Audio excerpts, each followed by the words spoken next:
forget Europa League football either. So it is all to play for. Manchester United in change kit.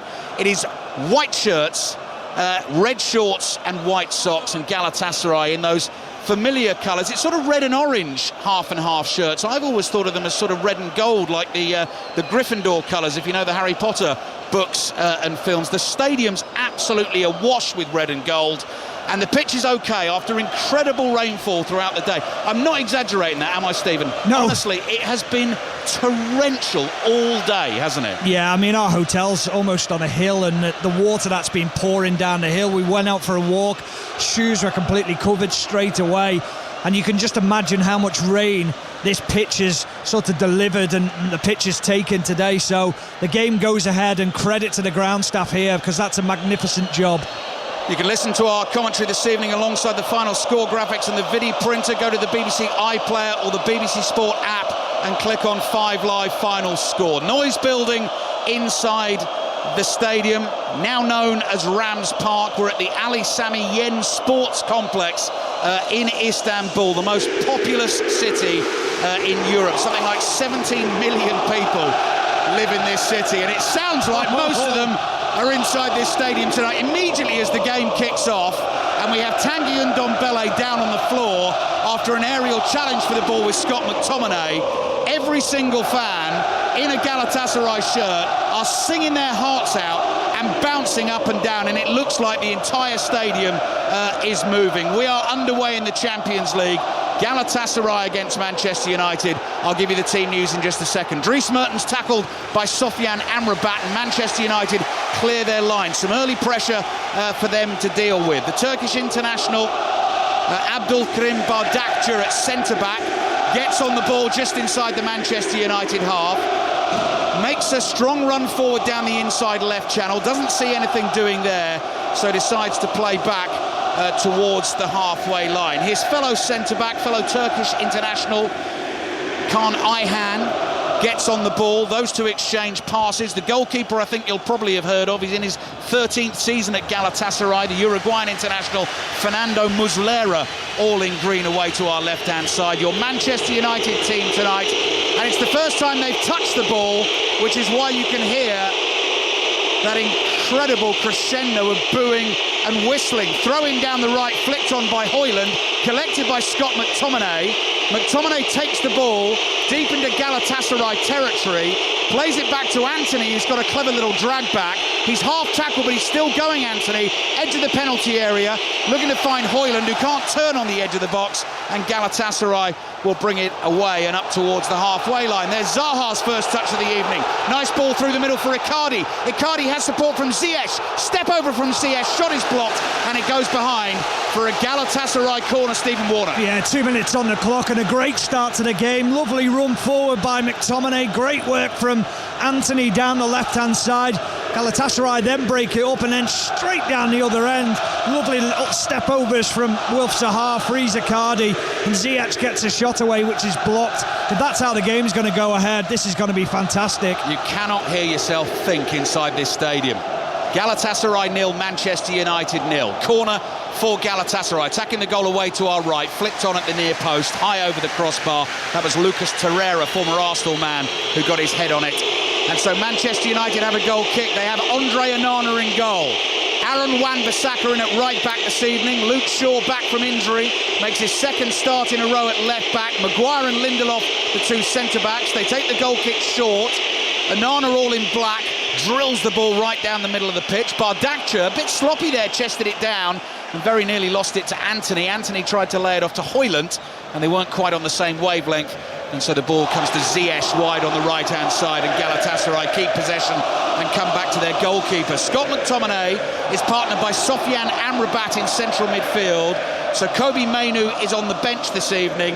Antony, Bruno Fernandes, the skipper, Alejandro Garnacho, scorer of that wonder goal at Goodison Park on Sunday, and Rasmus Højlund fit again and starting through the middle. Zaha on the ball for Galatasaray to Dries Mertens, dipping shot. Onana has it easily covered, throws himself to his left and makes the save. Yeah, they get a little bit of a problem down that left-hand side, United's right, where Zaha wanders inside and the width is given by the fullback, and it causes Wan-Bissaka a problem. and Dries Mertens picks it up and gets a shot. That's too easy for Manchester United to concede those opportunities early on in the game. George Cummins, our producer, has just been picking out some of the flags in and around the stadium. I can see that one, which is written in a sort of horror Halloween type way, all in block red capitals with like blood dripping off the letters. Your nightmare is back again, it says, as Manchester United attack down the left-hand side. Garnacho at speed into the box. Cross comes in, there's a chance, and it ends up just going wide. Højlund was tumbling forward, sort of got a back heel on the ball. It spun up over his head and very nearly crept in at the near post. It goes behind for a Galatasaray goal kick. Outstanding from Garnacho. What they've been, Manchester United, when they have had the opportunity to go forward, is they've been direct. They've taken people on. Really good play by Garnacho as he gets to the byline, pulls it back with his left foot. And you have to say the tackle that comes in on Rasmus Højlund is it's a really good, strong challenge from Bardakcio. Yeah, great challenge from the defender with the long hair tied back in the little ponytail, the bearded chin. Ball is played back to the goalkeeper, Fernando Muslera. So Muslera in goal. Sacha Boey, young French right back. Angelino, once of Manchester City, at left back. Bardakcia and Ayhan, the two Turkish internationals, at centre-back. Tanguy Ndombele's on loan from Tottenham. He's alongside Lucas Torreira in central midfield, so former Tottenham man and Arsenal man combining. Manchester United will be defending to do again. They're appealing for a goal kick. Galatasaray want a corner. Manchester United get the decision. Cue the whistles.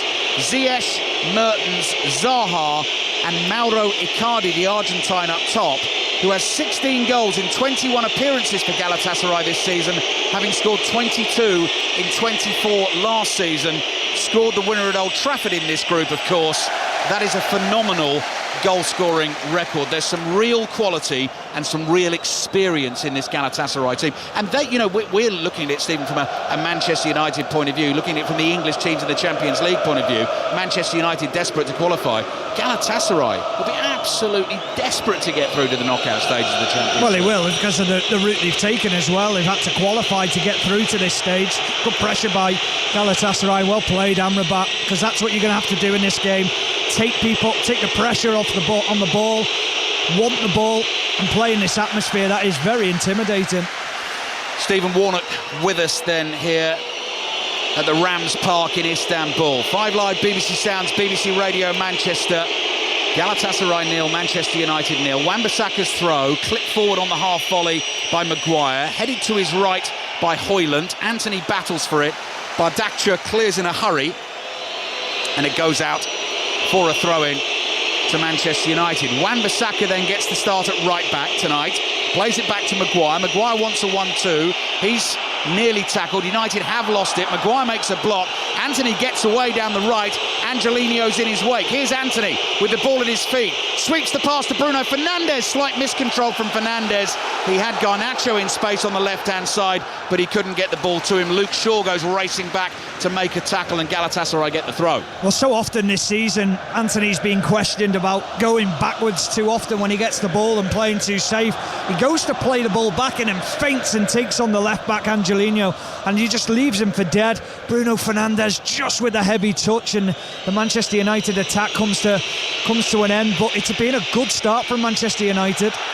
Bruno Fernandes wins a free kick. He lost the ball. He then looked at the referee as if to say that must be a free kick, and the referee almost seemed to make the decision on the imploring of Bruno Fernandes. Jose Maria Sanchez, our Spanish referee tonight, the man we don't really want to be mentioning too much, is the video assistant referee, fellow Spaniard Ricardo de Burgos, after Newcastle's travails with the video assistant referee in the Champions League in Paris last night. Maguire's headed down from the free kick. McTominay lays it back here to Amrabat. Amrabat is forced back towards the halfway line. Shaw, low left-footed ball out to Garnacho, who let it run past him. Wasn't quite aware of the geography of the pitch, because then the ball ran over the touchline and it's gone out for a throw-in. But I mean, so far these Galatasaray fans, 8 minutes in, it's not just booing the first couple of minutes of Manchester United possession. Every time a Manchester United player gets on the ball, even to pick it up for a throw-in, the boos and the whistles starts, and they are an incredible volume.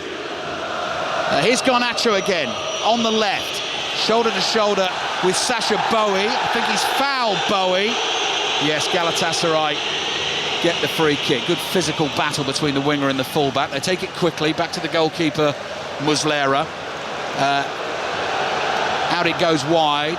Ball is drilled from Angelino's left boot all the way across towards Ziyech on the right. He couldn't keep it in. Pitch looks to be playing absolutely fine, Stephen, actually. Yeah, it does. There's just a few times when that ball comes in, it's going to take a skid off it. It'll speed the pass up. And as that ball was hit outside to this right-hand side to Ziyech, he almost anticipated it taking a slower bounce. It's not going to happen today. It's going to have that zip on it. Luke Shaw's throw does get a bit of zip as it bounces inside the Galatasaray half. Torreira heads it to Bowie. Back it comes to the goalkeeper, Muslera. Low side-footed pass to Bardakça. Bardakça just stops and waits to see if Rasmus Højlund is going to close him down. He's not, so Muslera steps forward in between the centre-backs and drills a pass out to Bowie on the right. Little Lucas Torreira with the peroxide blonde hair, number 34 on his back. Bright red numbers on the back of these Galatasaray shirts. Left half of the shirt is bright red and the right half of the shirt is bright orange. White shorts, orange socks with the red tops. Long ball over the top from Ayhan. Zaha chases, ball gets away from him into the arms of Andre Onana. Bowls it out to Lindelof. Lindelof looking for Luke Shaw. Shaw plays back to Amrabat. He's on the edge of his own penalty area to Onana. Onana had to get that away quickly with his left foot. McTominay does well. Chests it down under pressure from Ndombele in midfield. Holds him off and plays the pass to Anthony. Then goes for the return pass. Here's McTominay on the right-hand side. Ndombele's followed him all the way back. Anthony has it about 25 yards from goal in the inside right channel to Fernandes. Fernandes turns edge of the box. Højlund's trying to hold it off. Lay it back to Fernandes. Garnacho with a chance. One touch. Oh, what a goal! Garnacho does it again. He did it at Goodison Park on Sunday, and now he's silenced the Galatasaray fans, sort of, here in Istanbul. He fires the shot high into the roof of the net, and it's Galatasaray 0, Manchester United 1. Well, this all comes from Scott McTominay. He keeps a high position as Onana plays out. He receives the ball on the back of Ndombele, and then he drives Manchester United forward. Ball out to Anthony on the right-hand side, and Bruno Fernandes picks up just the perfect position in the centre of midfield, and no one tracks him. He draws the challenge in, and just as they think they can nick the ball, he toe pokes it into the path of Garnacho, and then Garnacho unleashes a left foot shot into the roof of the net. Quite brilliant from Garnacho and Manchester United, and they take the lead after 11 minutes. Things are starting to boil over a little bit early on. Fernando Muslera, the Galatasaray goalkeeper, the Uruguayan, thinks that Garnacho has slightly over-celebrated the goal and has taunted Galatasaray fans. He's come racing off his line to try and confront Garnacho. He's been pushed away by the referee.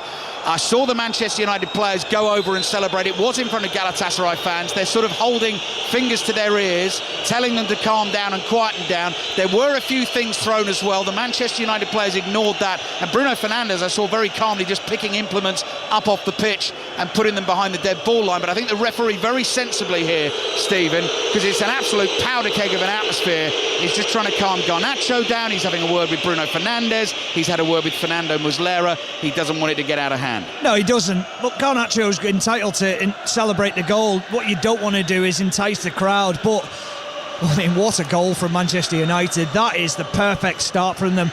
They've been dangerous on the break, and credit to them.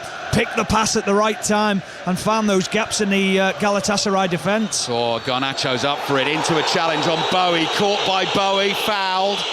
Garnacho rolling around inside his own half in a bit of pain, but Bruno Fernandes, the skipper, comes over and says thank you very much, good job for the team, and we'll take the free kick. This is Manchester United's fourth visit to Istanbul to play Galatasaray, and before tonight they had never managed to score a goal. A couple of 0-0 draws and a 1-0 defeat. Alejandro Garnacho, the 19-year-old, has scored Manchester United's first ever goal away to Galatasaray in European competition.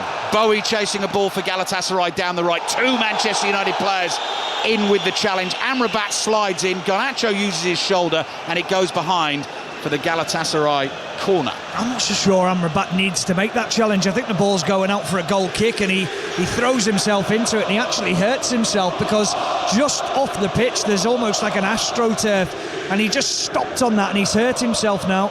Dries Mertens then with the corner for Galatasaray. It goes skidding through the Manchester United penalty area, lobbed up in the air by Antony, nodded down by Ziyech. Mertens might just keep this in, tries a low ball down the byline from the right. That's blocked by Bruno Fernandes and goes behind for another Galatasaray corner. 14 minutes played in Istanbul. Galatasaray 0, Manchester United 1. So as it stands at the moment, Manchester United move to second in the group. Mertens corner, flicked header, blocked on the line twice. Onana got his body to the first one, another block on the goal line.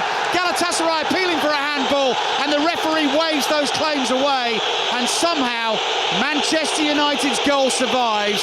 Referee being surrounded by Galatasaray players now. Stephen Warner will have a look at the replay for you here, because the ball was pinging around like in a pinball machine. We've got one of the Galatasaray players down injured in the 6-yard box as well. That's Lucas Torreira. They're adamant they should have had a penalty. Yeah, well, firstly, great save from Onana from a flick by Mertens, and that is a superb stop. I think it's McTominay or Lindelof. I can't quite see on the pictures, but as it just flicks up, it's McTominay.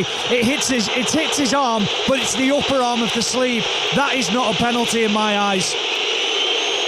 Referee is just holding play at the moment. Galatasaray do have a corner.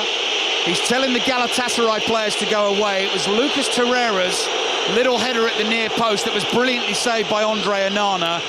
And the video assistant referee, the check is over. It's just gone up on the big screen. No penalty. Well called by Stephen Warnock. Scott McTominay's arm hanging by his left-hand side. It definitely struck his upper arm. I mean, when you see the handballs given like they were last night, Stephen, we were scratching our heads at that one. You just never know, I think, anymore. But they've decided that was not a penalty. No, correct decision, and that is not what we want to see. We don't want the wrong decisions like last night. This is a game that's already exciting. We don't need VAR intervening in this game.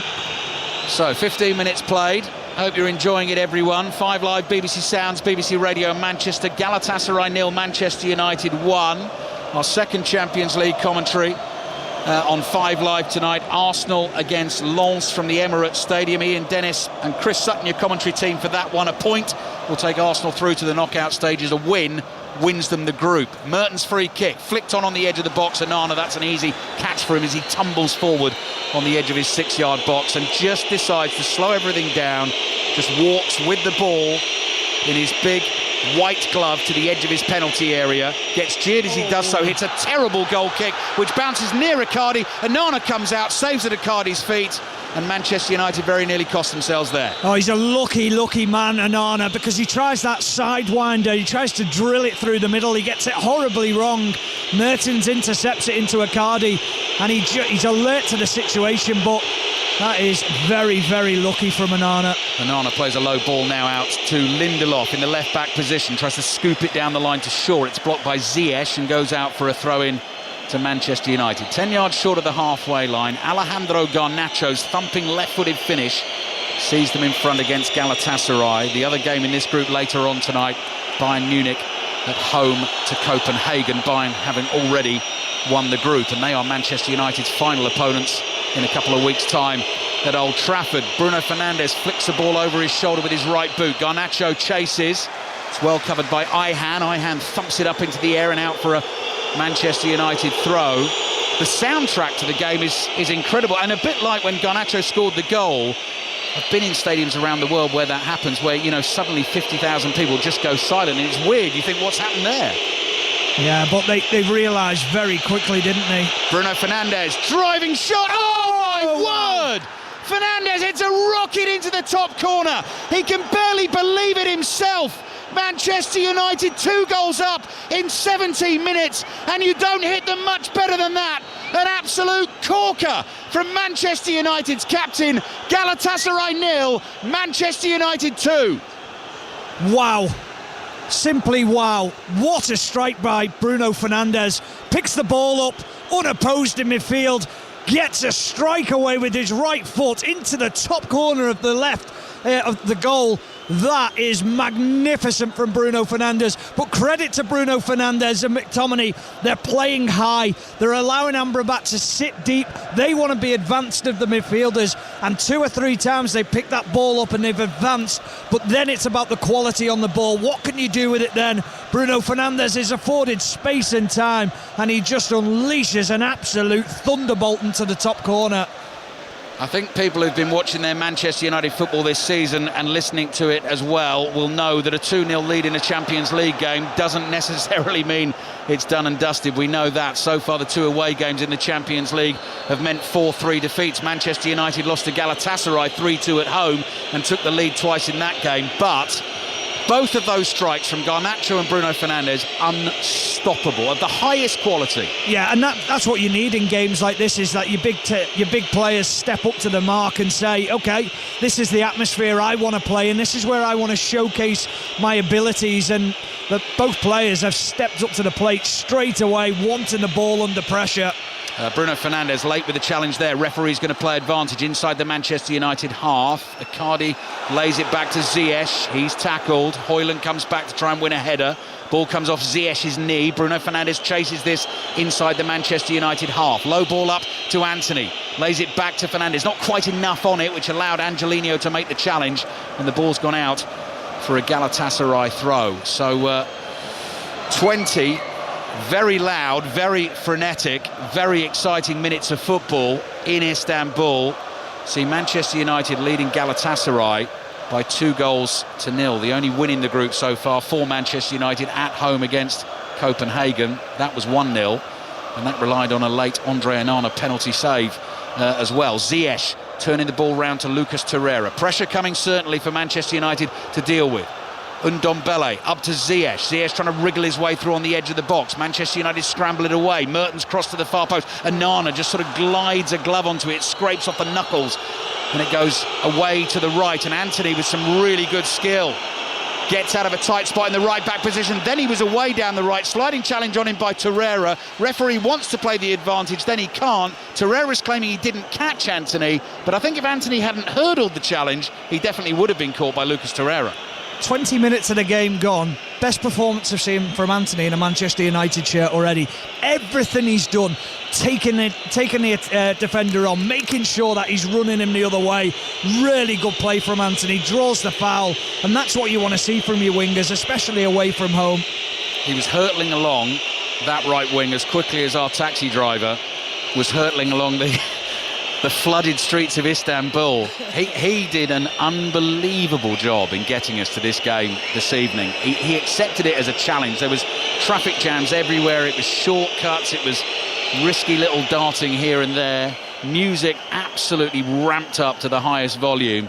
Took a great pride in it. He was actually enjoying the challenge, wasn't he, Stephen, of getting us to the stadium? He was, because our producer George Cummins kept on giving him tasks and can you get us a little bit closer, can you push us a little bit closer. The only thing was George didn't want to give him a tip at the end, which I thought was a bit poor. Bruno Fernandes, first time ball high into the Galatasaray half. Antony chases that, he won't get there in time. Fernando Muslera comes out to the edge of the penalty area and collects for Galatasaray, and occasionally it's just a little quieter, just occasionally at times in this game. Now it builds again, the noise around the four sides of the ground as Galatasaray start to build up play inside their own half. Torreira, low pass to Bardakça. Bardakça is running diagonally from right to left inside the Manchester United half. Dries Mertens, the incredibly experienced Belgian, Napoli's top scorer in their history, now playing his club football in Turkey, wears the number 10 shirt. The ball's come out to Bowie on the right-hand side. Here's Ziyech. Ziyech opens his body up and lays it back to Ndombele.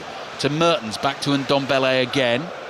Manchester United just trying to keep Galatasaray at arm's length. Bowie's cross into the penalty area. Oh, Amrabat scuffs the clearance, gets lucky. The ball went behind him, just loops up into the arms of Onana.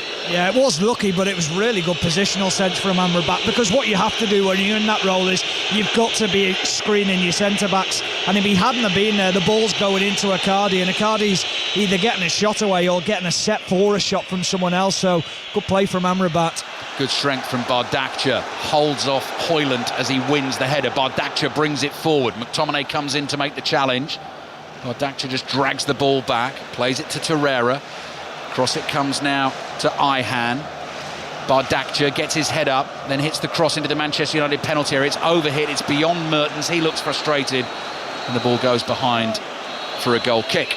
You just wonder if Manchester United are almost in that sort of stick or twist situation now. What do we do? Do we invite Galatasaray onto us and try and counter-attack them, or do we go for a third and put this game to bed?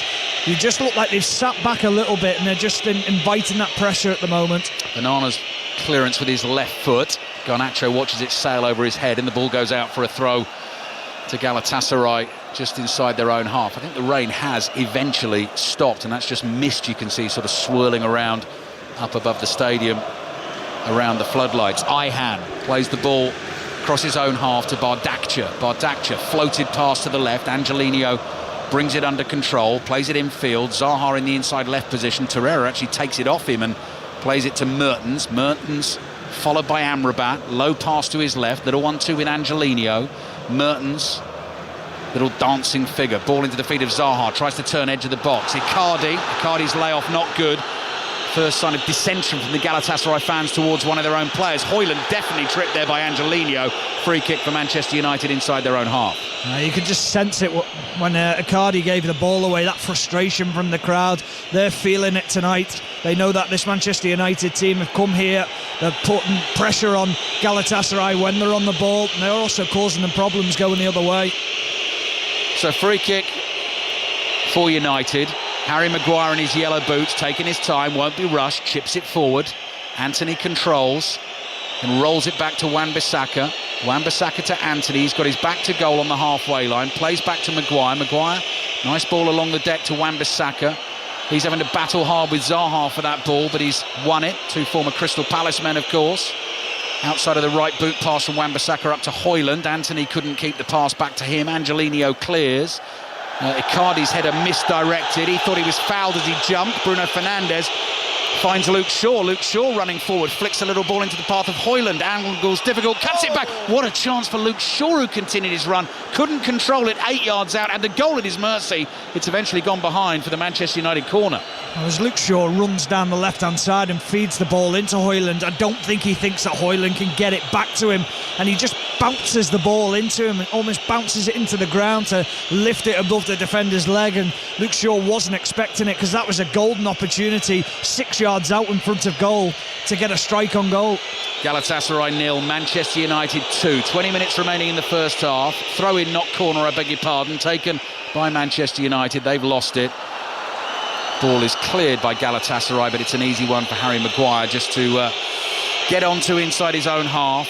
Passes back to Onana, out it comes to Lindelof, quickly gets support from Amrabat. Amrabat, arms pumping, running hard inside the Manchester United half. Plays across to Wan-Bissaka. McTominay made a really good run down the inside right channel there and wasn't seen. Wan-Bissaka and Anthony exchange passes, comes back to Amrabat as well. Been a good performance by Manchester United so far this evening. Big game for them, and so far they really have risen to the occasion. McTominay on the right, cross takes a deflection. Muslera stretches and is able to catch it. Now there's space for Galatasaray to work with. He just rolls the ball out to the feet of Torreira. Torreira eats up the ground quickly, crosses the halfway line, those little legs speeding away, keeps going. Ziyech finds him. Bruno Fernandes catches him from behind. Free kick for Galatasaray, yellow card for the Manchester United captain. Yeah, he had to make that foul because he'd just been drawn towards the ball, took his eyes off Torreira for a fraction of a second, and Torreira just advances past him, arm across the shoulder from Bruno Fernandes. Yes, he's disappointed, but it is a yellow card. Not his fault though, Stephen, as you can see by his remonstrations afterwards. That's someone else's fault. No, I don't think it was about that. I think it was about the other end. He felt like the pass should have gone into him at the top end of the pitch, and I agree with him. It was the right pass, and then he gets back on his bike and tries to recover into position. I think he's just frustrated at the other part of the game. Right, free kick then. Danger for Manchester United. Yes, they are leading 2-0, but these Galatasaray fans really don't need much to get heavily involved in this game once more. Dries Mertens could strike with his right foot. Sets up for Ziyech nicely though, because it is to the right of the Manchester United goal as we look away to our right. It's that lovely distance as well, sort of 6-7 yards outside the penalty area. Onana's left the gap to the left-hand side of his goal. The Manchester United wall is there. Ziyech goes low and finds the back of the net. Onana thought it was going left.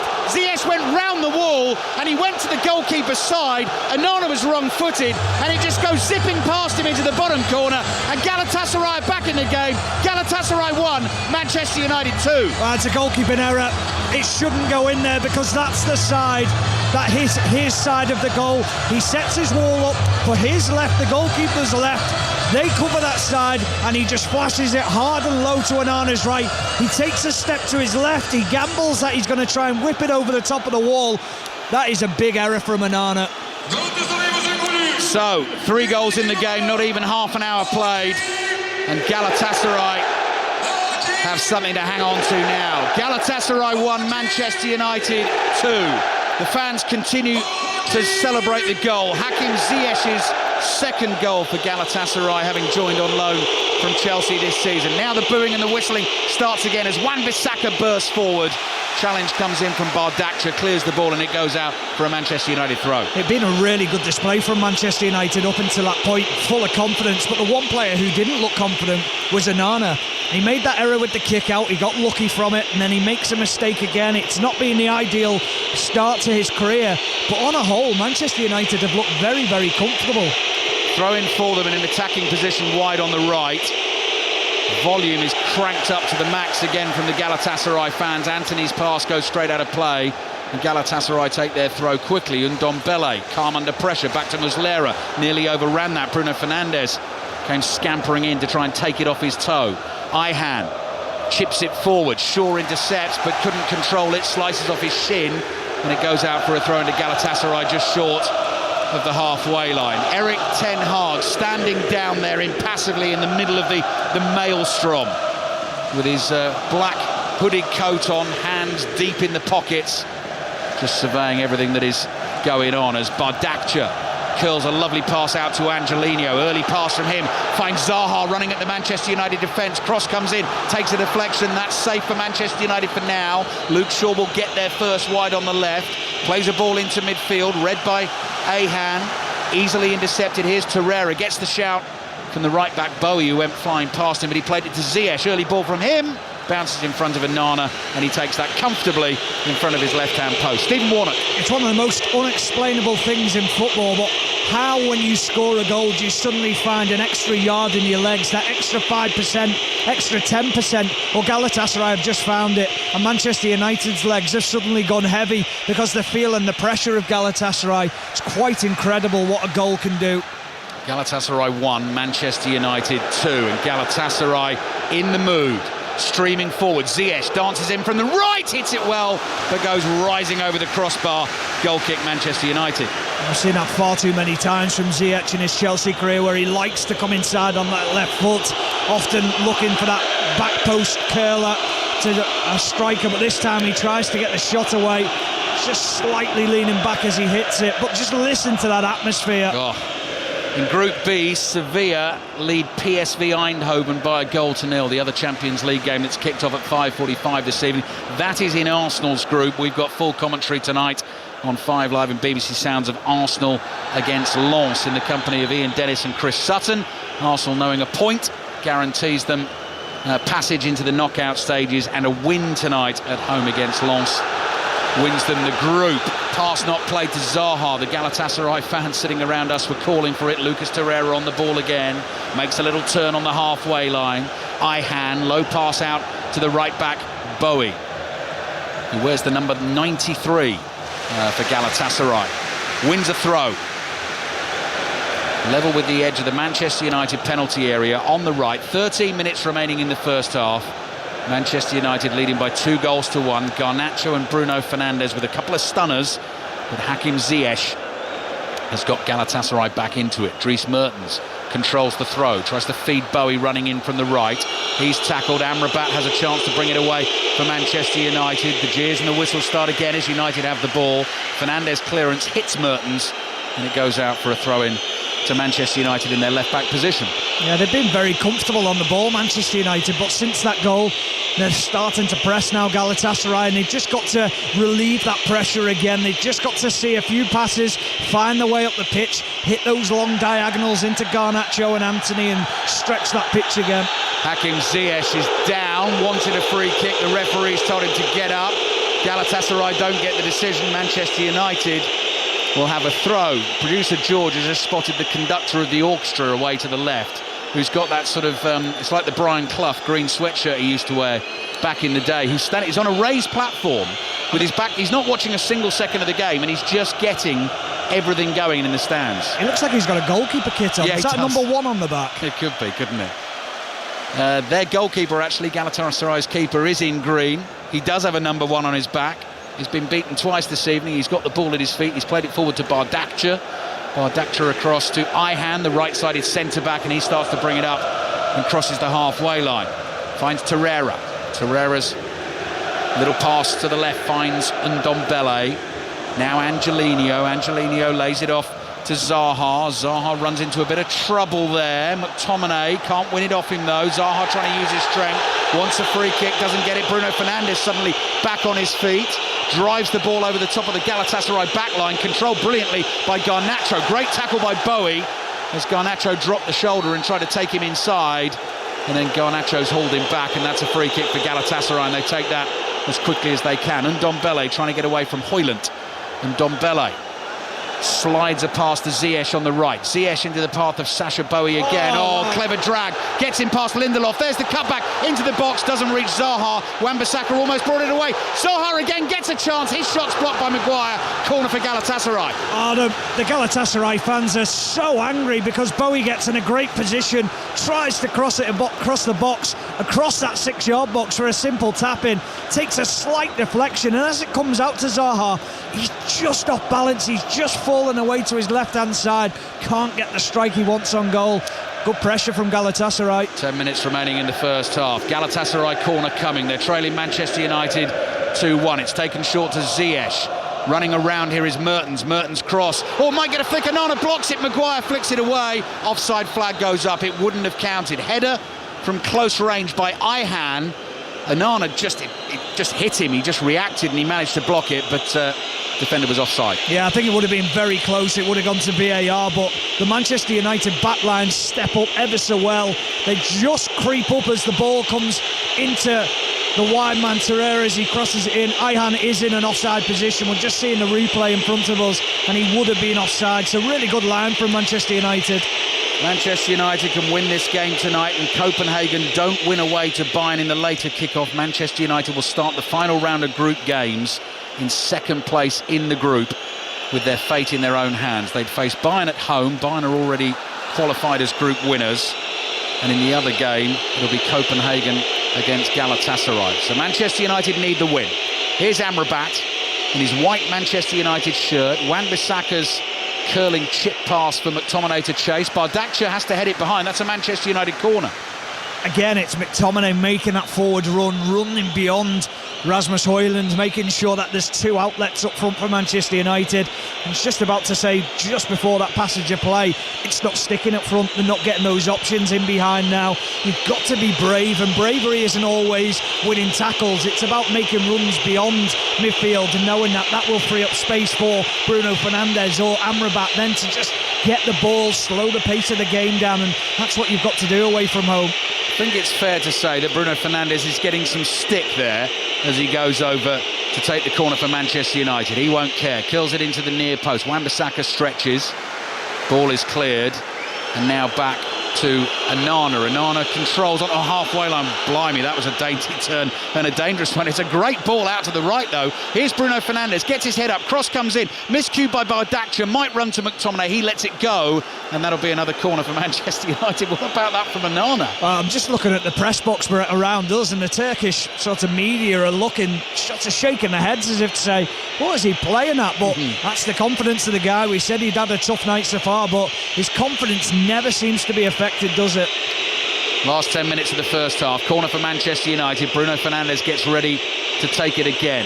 He holds his right arm in the air, runs at the ball. It's an away swinger. Powerful header over the bar from McTominay. That'll be a goal kick for Galatasaray.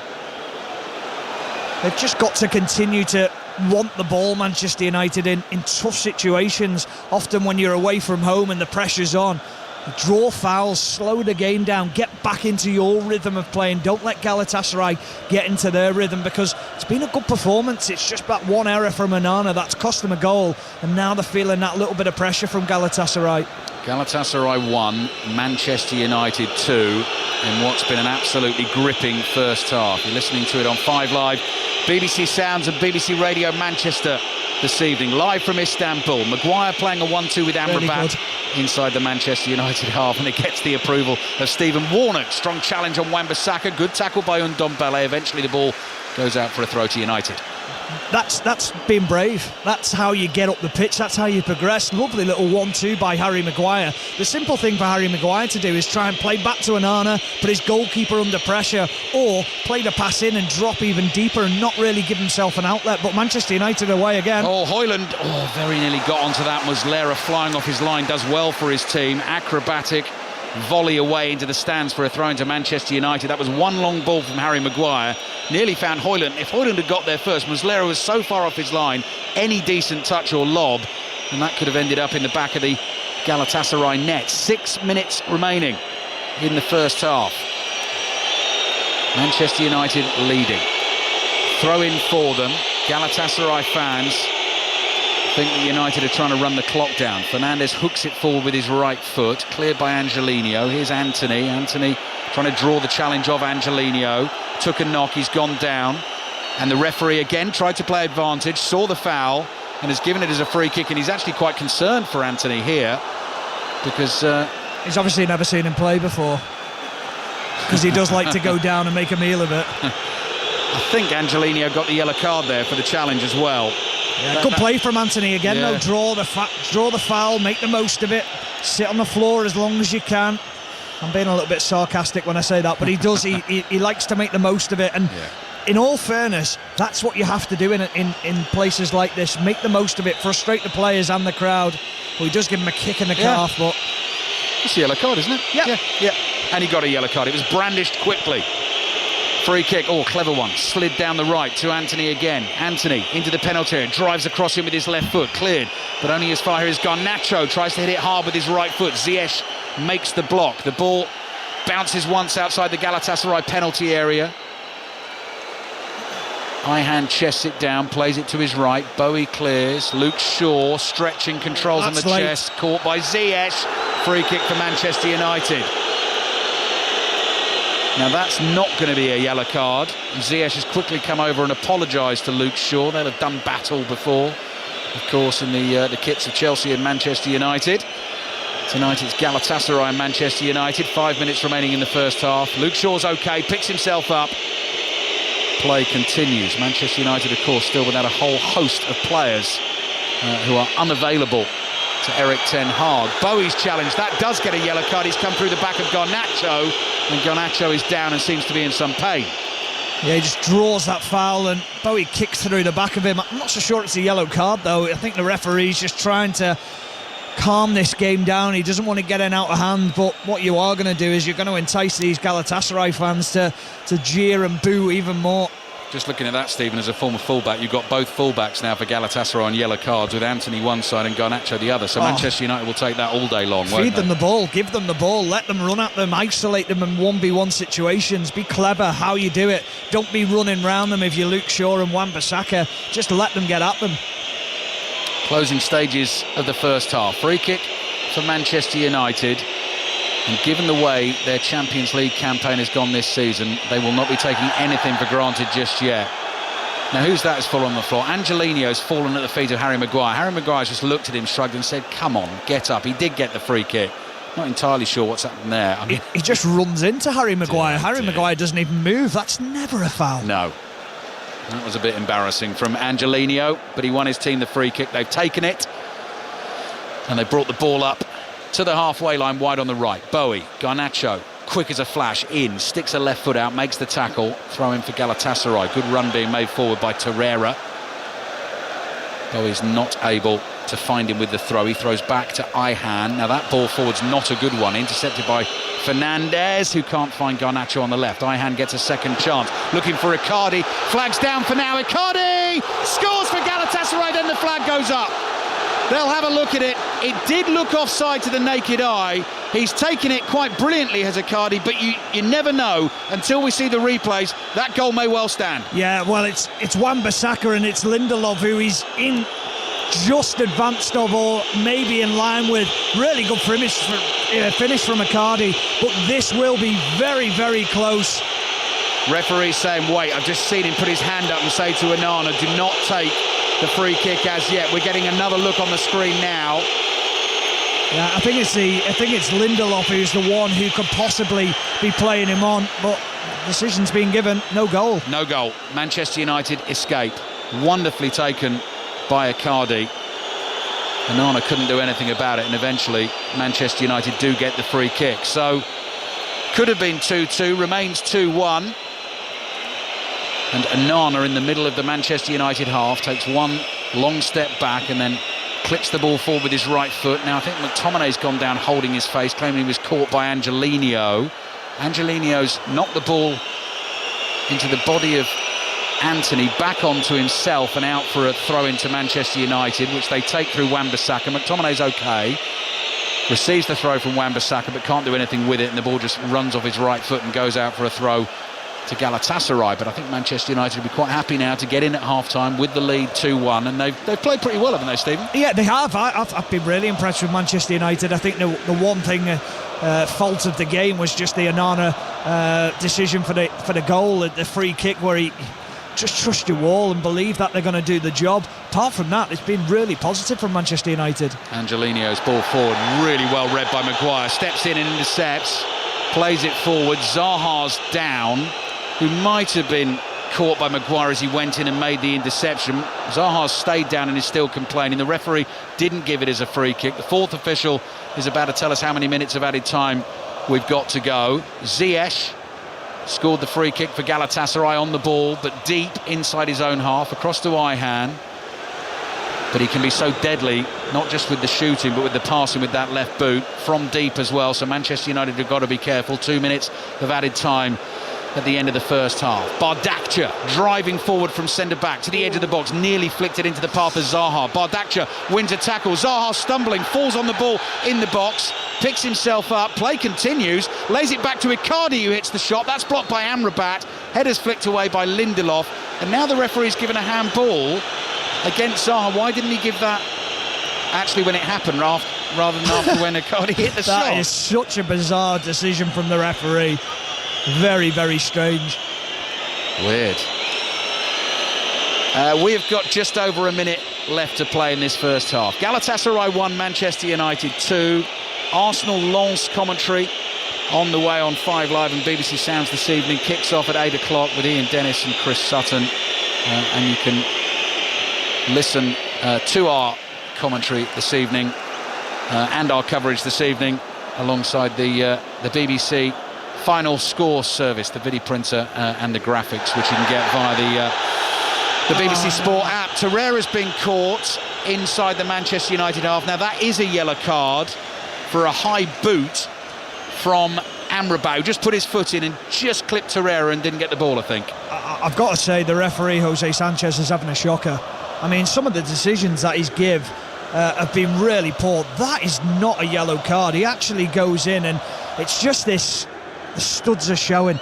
There's no contact at all on Torreira, and Torreira goes rolling round. Free kick from deep. Maguire heads it away. Angelino lets it run past him. About 10 seconds remaining at the end of the first half. Manchester United just need to see this out. Galatasaray in possession, but Sacha Boey, for some reason, decides to play back to his goalkeeper, and that is that. Well, what a 45 minutes of noise, action, controversy, drama, and fabulous goals as well that we've seen. Manchester United lead 2-1, Stephen. Garnacho and Fernandes with a couple of belters for them, but the Onana mistake just keeps it in the balance. Yeah, it does, but Manchester United have controlled the game. They did do up until that point, so I think at half-time going in, that's the message Erik ten Hag's got to say, is be expansive, make sure that you control the game, because Galatasaray aren't good enough to live with Manchester United tonight. We've seen that in the first 30 minutes or so. So Manchester United's players leave the field. The last man off is the referee with the ball in his left hand, and he's getting a whole heap of stick at the moment from the Galatasaray fans. Galatasaray 1, Manchester United 2. There are probably a couple of positives for United, aren't there, Stephen? One, how they've played in the 2 goals that they've scored, and the other one probably being that once they did concede to Galatasaray, they didn't let in another, which could have easily happened given the atmosphere, but also they do have a tendency, United, once they concede 1, to concede 2. Yeah, and you got that feeling that might happen. But they weathered the storm. Then they started to stretch the game again. McTominay started to make runs forward. That's where you've got to be brave and get on the ball. However, this isn't over, this game, because of that goal. This changes that whole complex. If the game had been 2-0 at half-time, there'd have been... the players would have been going in saying, we want more. Whereas now it's a bit like, there's a little bit of caution in the way that they're going to play. So it'll be a really interesting team talk from Erik ten Hag at half-time. But you wouldn't want them to play with caution in the second half, because you feel like if they do play with caution, they'd be there for the taking, wouldn't they, because of the atmosphere? It becomes too easy for Galatasaray when players don't run forward, because then you can close down quicker. It's like in Ndombele, when you think of the first goal and McTominay stretches him and pushes him forward, suddenly the pitch opens up in the middle, and then Bruno Fernandes, he's great at finding space on the pitch. So how does that happen? The run from McTominay. Keep doing those things, and that's how you win football games. That's how you brave away from home, and that's exactly what you've got to do. If McTominay doesn't make those runs anymore, well, Ndombele can see him 2 yards away. He can stay with him. The game becomes easy then to challenge. You also don't have an outlet to Rasmus Højlund then, because he's picked up by two defenders. Whereas if McTominay or Bruno Fernandes makes those runs forward, it's completely different.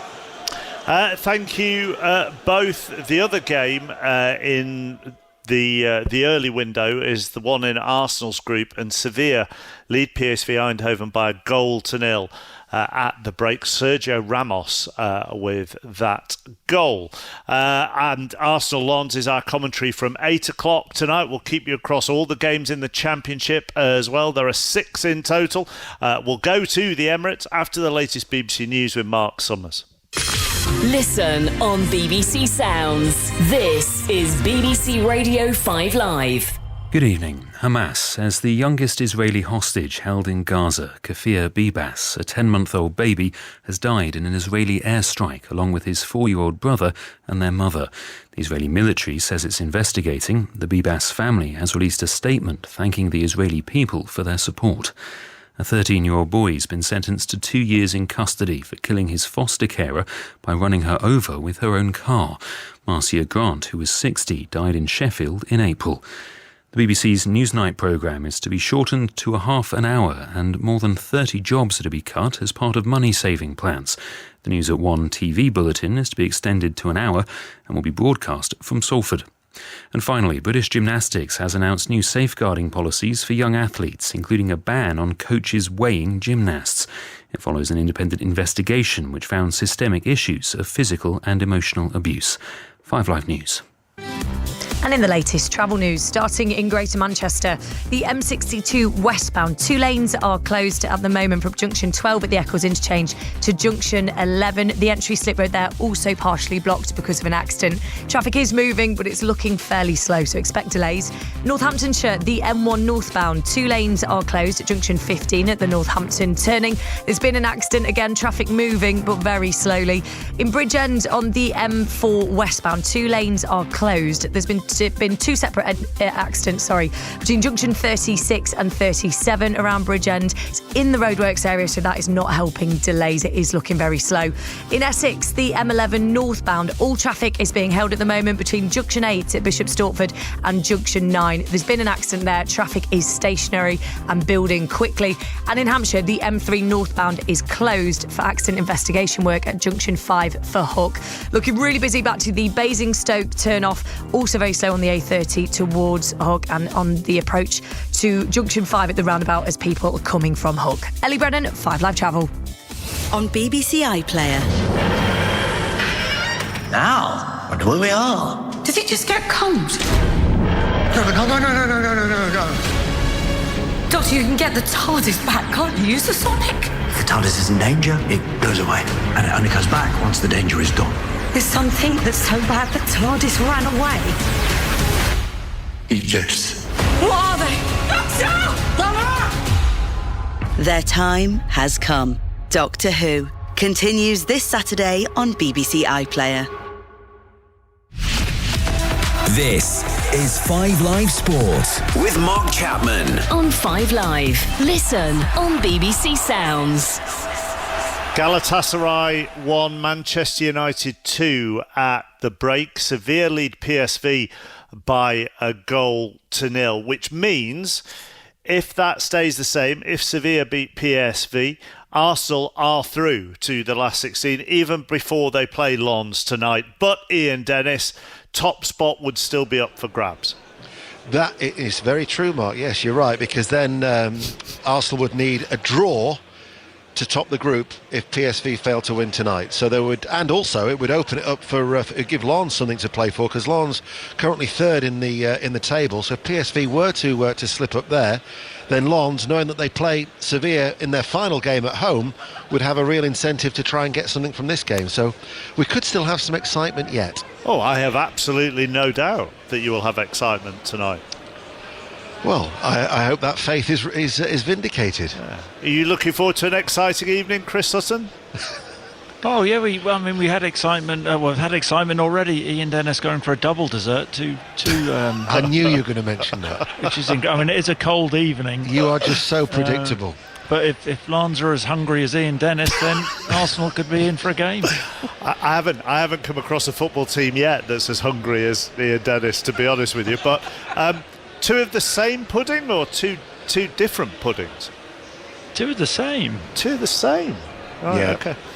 Anyhow, I didn't fancy the carrot cake. I fancied the chocolate and orange cake. Yeah, you're not a carrot cake man, are you?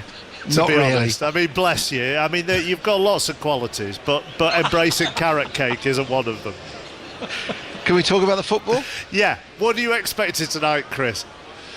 I'm expecting Arsenal's mindset to be that they want to top the group, so they'll just think about winning the game, keeping the momentum going, top of the Premier League. They'll want to top this group, and then going into the last group game, Mikel Arteta can rest players, play players who haven't got a regular game, but at this moment in time the focus will just be on topping the group this evening. And if Sevilla do Arsenal a favour, then good for Arsenal.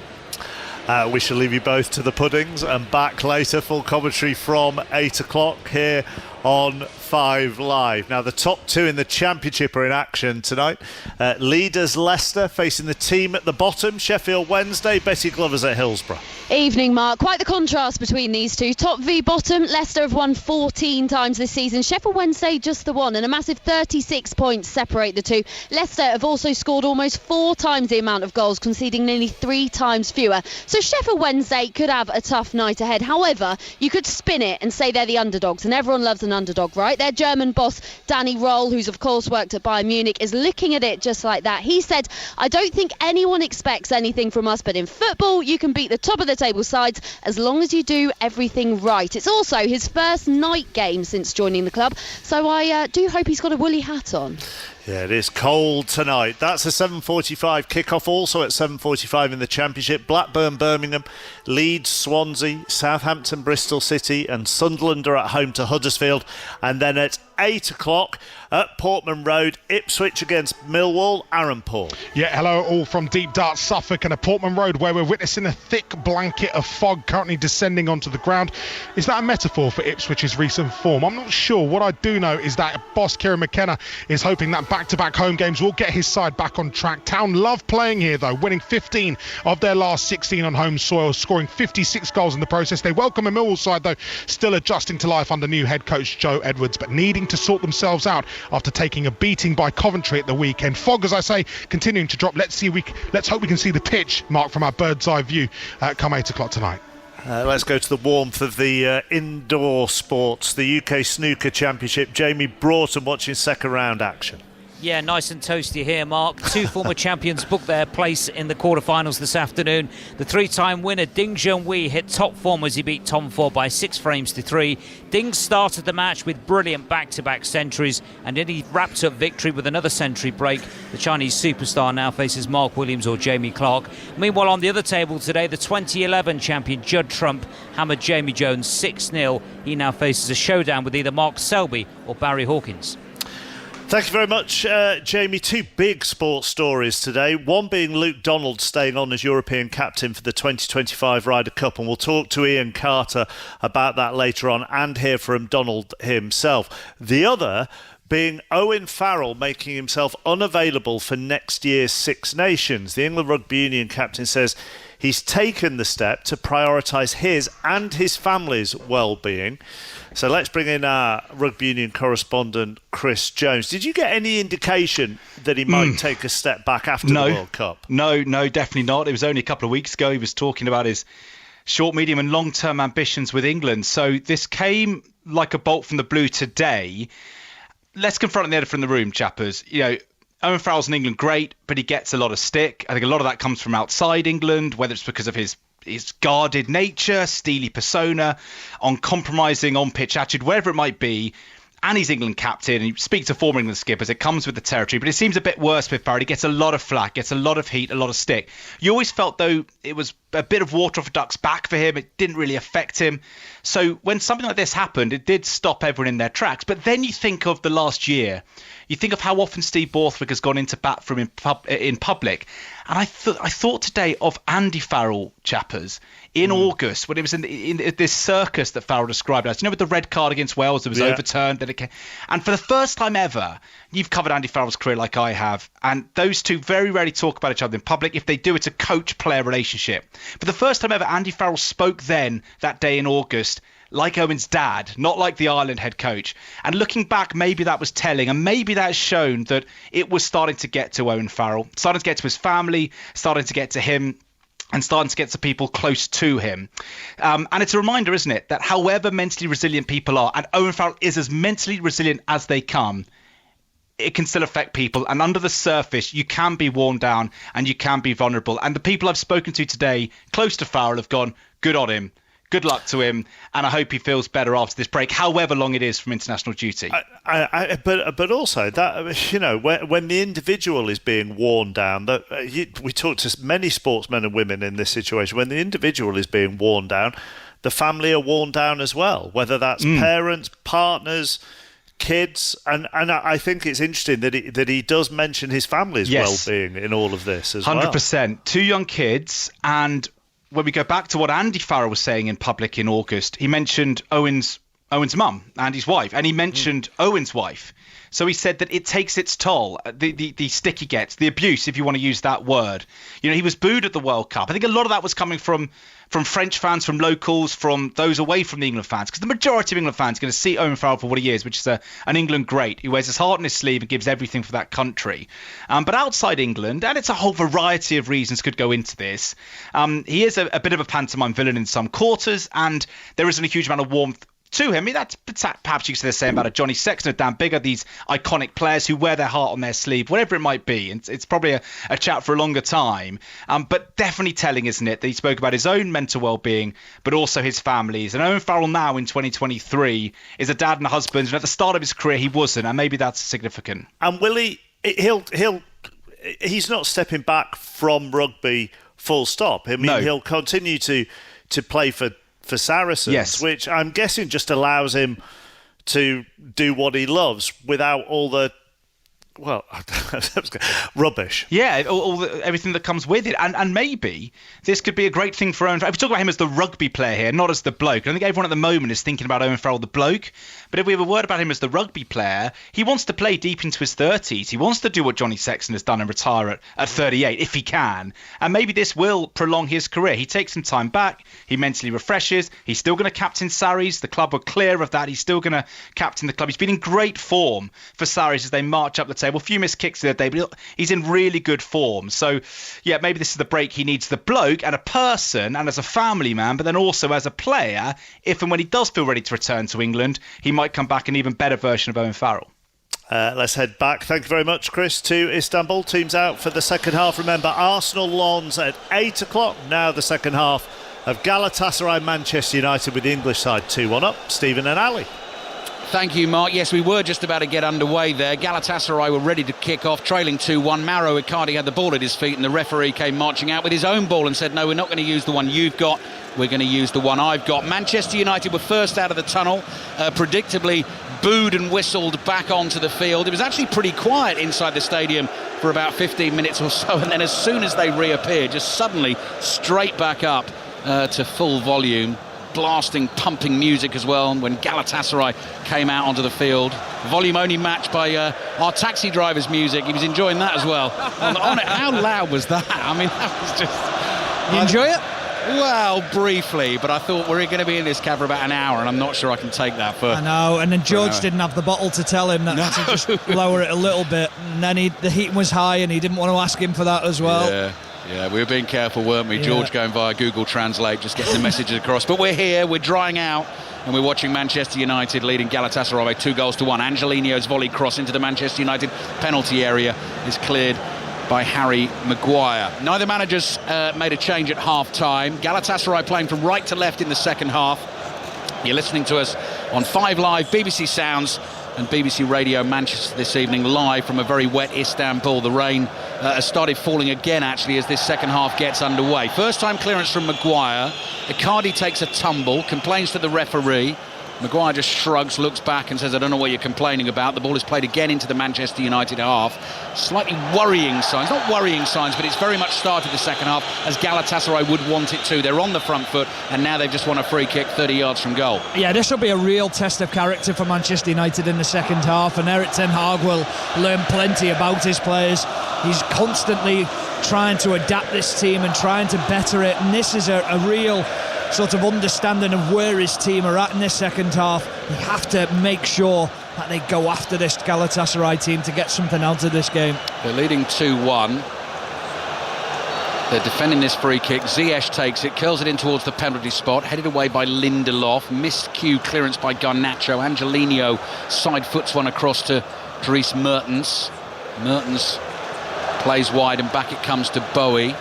Bowie to Ziyech. Ziyech in a central position, 40 yards out, and he's got Rasmus Højlund in front of him. Højlund forces Galatasaray to play it out wide right. Mertens cross, dangerous into the near post and into the side netting. Half the stadium thought that had gone in the back of the net, but Manchester United breathe a huge sigh of release. The centre-back Ayhan, who'd stayed forward for the free kick, caught it well at the near post, just the wrong side of the post. Stephen. Yeah, really good ball in, and that's the start that Manchester United didn't want in this half. 3 minutes into the half, and straight away Galatasaray putting them under pressure.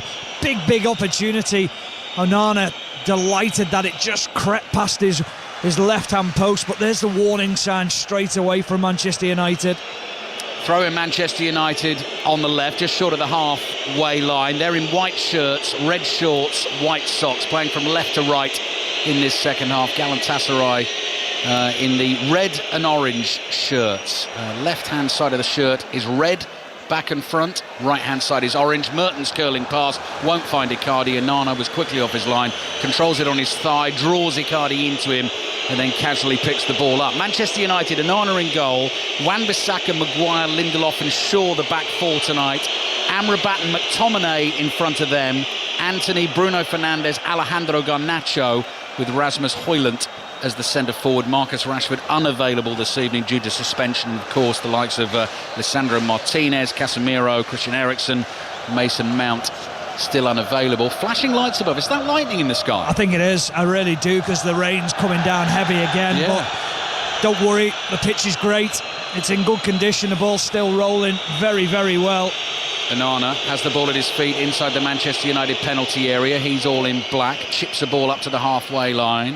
Headed forward by Bardakci, who has to go chasing back into his own half now. Under pressure from Højlund, who got there in time.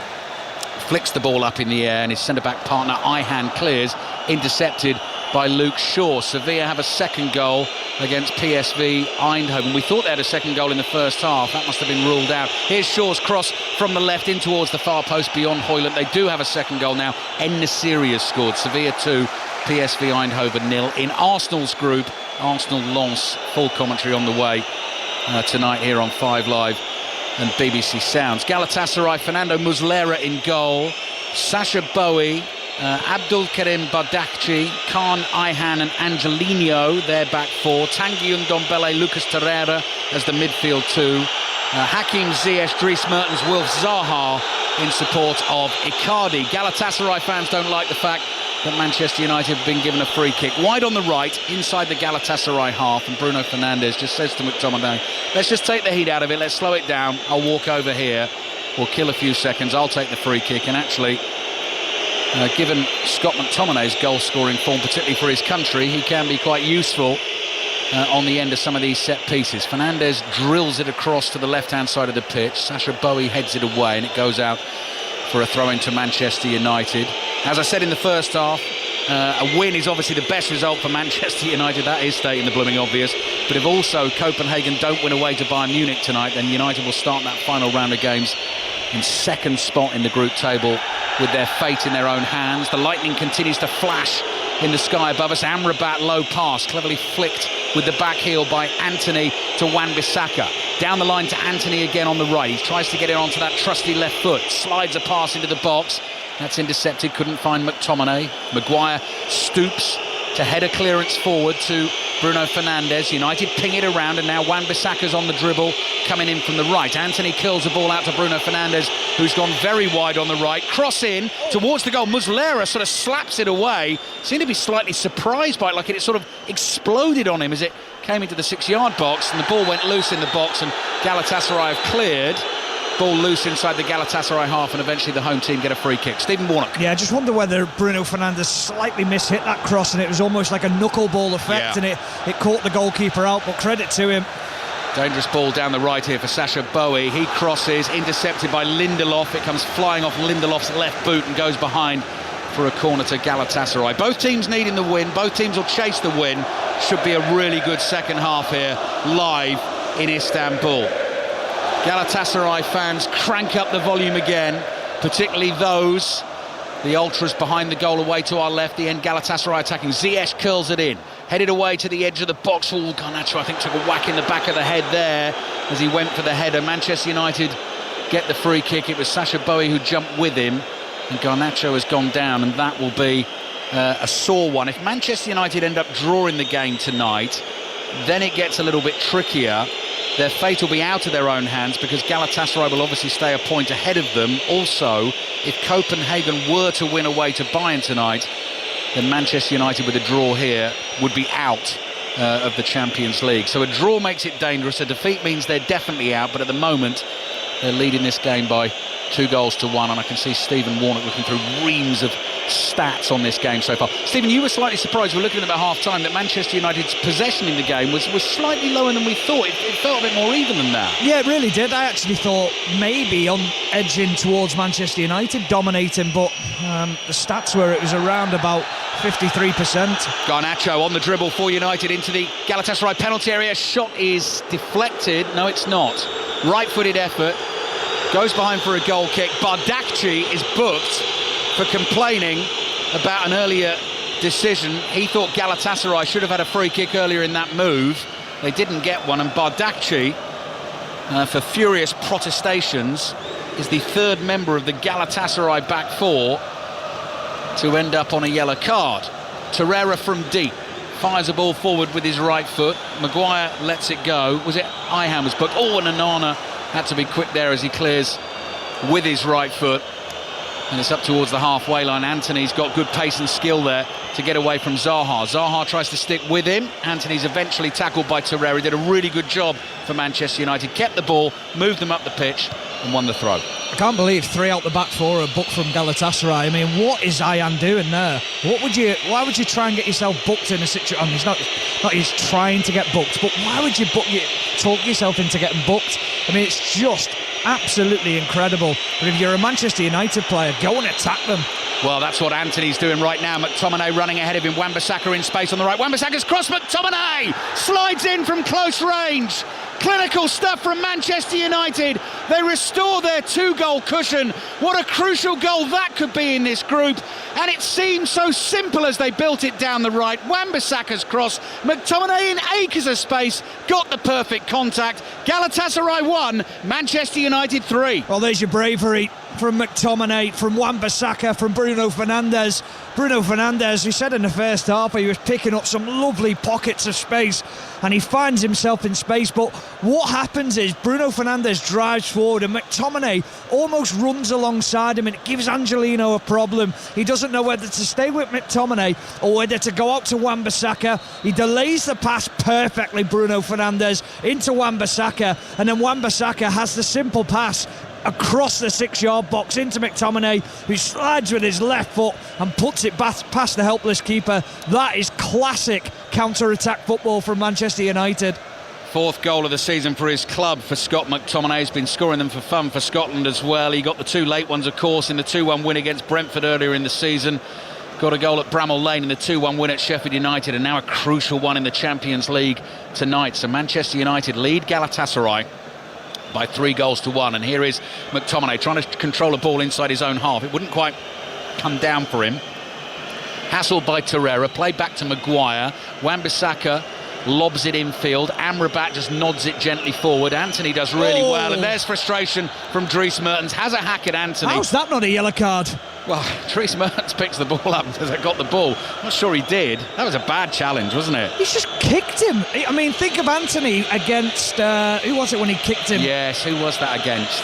Was it Newcastle? I can't remember, but I know and I'm thinking, what are you doing? Just boots him. Yeah. Incredible. Free kick, Manchester United. The rain is as heavy as it has been for most of the day now. It really is drumming down from the skies. Giant stadium here, Rams Park, huge steeply sided cauldron which really keeps in the noise. Doku, Manchester City. That's the one. Yeah. Came to me, I knew I'd get there in the end. I think Garnacho might be offside there, chasing the ball through. Yeah, the flag goes up as Muslera clears, so Galatasaray will have themselves a free kick. So the win would put Manchester United on 6 points. Copenhagen would start their game tonight away to Bayern on 4 points. Galatasaray would be on 4 points, and it's Copenhagen against Galatasaray in the last round of fixtures as Manchester United host Bayern on Tuesday the 12th of December. You can rest assured you'll be able to hear that in full on 5 Live and BBC Sounds with qualification on the line for Manchester United. Right, double change coming from Erik ten Hag. 12 minutes gone in the second half. 18-year-old Kobe Mainoo, after the fantastic Premier League debut at Goodison Park on Sunday, comes into the action. Sofiane Amrabat comes off, and Anthony Martial comes on for Rasmus Højlund. And I think neither of those, actually, Stephen, particularly surprising changes. Højlund just back from injury himself, missed the Premier League game at the weekend. Martial obviously scored, and Kobe Mainoo will add some legs and some pace, and he showed he had a very calm head in the game at the weekend. Yeah, I think it's a great game for him to come on in, and I think it gives him the opportunity to show what he can do again. He'll bring energy into there, but also as well, very, very composed on the ball when he plays. I think that was something that stood out against Everton, was his maturity on the ball. So Galatasaray on the ball find themselves 3-1 down at home against Manchester United, and they're waiting to make a couple of changes themselves.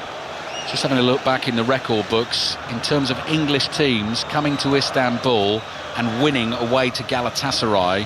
Only 3 have managed it before. West Brom back in the 70s, Chelsea and Arsenal in more recent history. Here's Anthony on the ball, tried to dance his way past his man on the edge of the box. Martial gets a first touch. Martial then with the outside of his right boot flicks it to Wan-Bissaka. Martial again, left-footed ball. That looked like a possible handball by Bardakji, not given. Ziyech tries to control it. Oh, Shaw ran into him, knocks him over, and Luke Shaw gets a yellow card for the challenge. He was just right there on top of him, missed the ball, caught the man. Referee saw it and immediately books Luke Shaw. So yellow cards flying around all over the place, but crucially for Manchester United, they lead by 3-1. Right, Tanguy Ndombele is being replaced by the Portuguese Sergio Oliveira, and Dries Mertens is coming off, and it's Kerem Aktürkoğlu who's coming on for Galatasaray. So double change from Manchester United, and a double change for the home team as well. Aktürkoğlu into their midfield. Bardakji, the centre-back, looks for the longer ball over the top. Chased through by Icardi. He's never going to get to that one. And Onana is able to hold on to it and then roll it out to the feet of Victor Lindelof. So Manchester United, half an hour away from a famous Champions League win, leading by 3-1. Luke Shaw's curling pass down the left, chased by Bruno Fernandes. He knocks over Ahan and then offers him a handshake in apology, and Ahan eventually does accept that. Manchester United get the throw on the left. taken towards Martial, who's dropped deep. Lobs a pass back to Maguire. Maguire just lets it run past him into his own half. And then plays a low ball to Scott McTominay, who allows that to run across his body. McTominay's caught on his left ankle by Lucas Torreira. He's in some pain. Manchester United get another free kick. Yeah, it was just a little bit late by Torreira. Stands on McTominay's foot as he receives the ball on his back foot and turns and drives at the Galatasaray players. More booing and whistling from the Galatasaray fans. Mainu, the 18-year-old, on the ball for Manchester United. McTominay immediately under pressure. Zaha wins it back, plays it back into his own half. Icardi opens things up to the right. Sacha Boey driving forward. Garnacho's back to make the challenge. Falls to the floor. Bowie's too strong for him. Plays it back here to Ziyech. Ziyech tries to trick away past Bruno Fernandes. Decision given against Bruno Fernandes, and he's given it the very theatrical woe is me. I cannot believe it. I'm aghast at the decision. And he looks pained, but it is a free kick for Galatasaray, and it's right on the corner of the Manchester United penalty area. Yeah, dangerous position. You know, Ziyech likes to hit that floated ball into the back post and whip it in that area. He's got both deliveries that he likes to sort of go to. That's a silly foul from Bruno Fernandes. He can moan all he wants, but he's just clipped the heels of Ziyech. Danger for Manchester United then. They do have the 2-goal cushion. They lead by 3 goals to 1. It could be Ziyech. Here it is with his left foot, whips the ball in and on. Oh no! Slaps at it with his right hand. It spins behind him, ends up in the back of the net. And Andre Onana's having a night to forget in Istanbul. The ball was zipped in at pace by Hakim Ziyech, and he may well have seen it late, but he flaps a right hand and it doesn't get enough on it. And Galatasaray are back in the game again. Galatasaray 2, Manchester United 3. A horror moment for Andre Onana. Really poor goalkeeping. It's unexplainable. It shouldn't happen at this level. He's having a terrible night, and a night that he'll be desperate to forget about. But an easy ball in to deal with, and it's just I think it's Wan-Bissaka who goes to head it and almost just leaves it. Maybe he gets a shout from Onana, but he just leaves it, and Onana goes to punch it away and punches it into his own goal. Disastrous, really is. He's punching a low ball there. It's coming in low at his ankles, and he's diving down to his right, and he's sort of half expecting someone to get a touch on it, but he gets a good fist on the ball. He just completely miscues the punch, doesn't have his body behind it, and it ends up in the Manchester United net behind him, and suddenly it's game on again. What about these games away from home for Manchester United in the Champions League? 4-3 defeat at Bayern Munich, 4-3 defeat at Copenhagen, lost 3-2 of course to Galatasaray at home in this group, and now they lead Galatasaray by 3 goals to 2, but both scored by Ziyech. Well, I mean, are we giving that one to Ziyech, or is that an Onana own goal?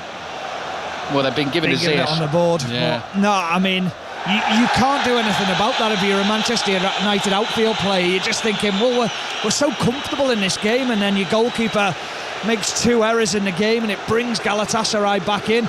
The atmosphere was the quietest it had been all night, and now listen to them. Now they're up again, they're out the seats, and yeah, that's a concern for Manchester United. However, they've got themselves they've advanced again in the game and scored another goal. They can definitely do it again, because there's goals in this game for them. They put themselves under pressure again. There's another set piece to defend, and I'm sure Onana will be nervous. This is from the other side, so this could be Aktürkoğlu, who might as well have a go with his right foot, having just seen what happened from the last free kick. Wan-Bissaka was booked for the sliding challenge on Zaha. Aktürkoğlu curls it in. Now that is headed away by Anthony Martial for Manchester United, and Muslera is a man who stands alone inside the Galatasaray half, and his clearance is blocked by Garnacho, and the ball spins away from Garnacho. Had it actually fallen to him, he was suddenly one-on-one against Muslera inside the Galatasaray half with absolutely no one else for company, because they were all coming back from the free kick. Oh, he's playing with fire there, wasn't he? The goalkeeper nearly gets caught out. Garnacho,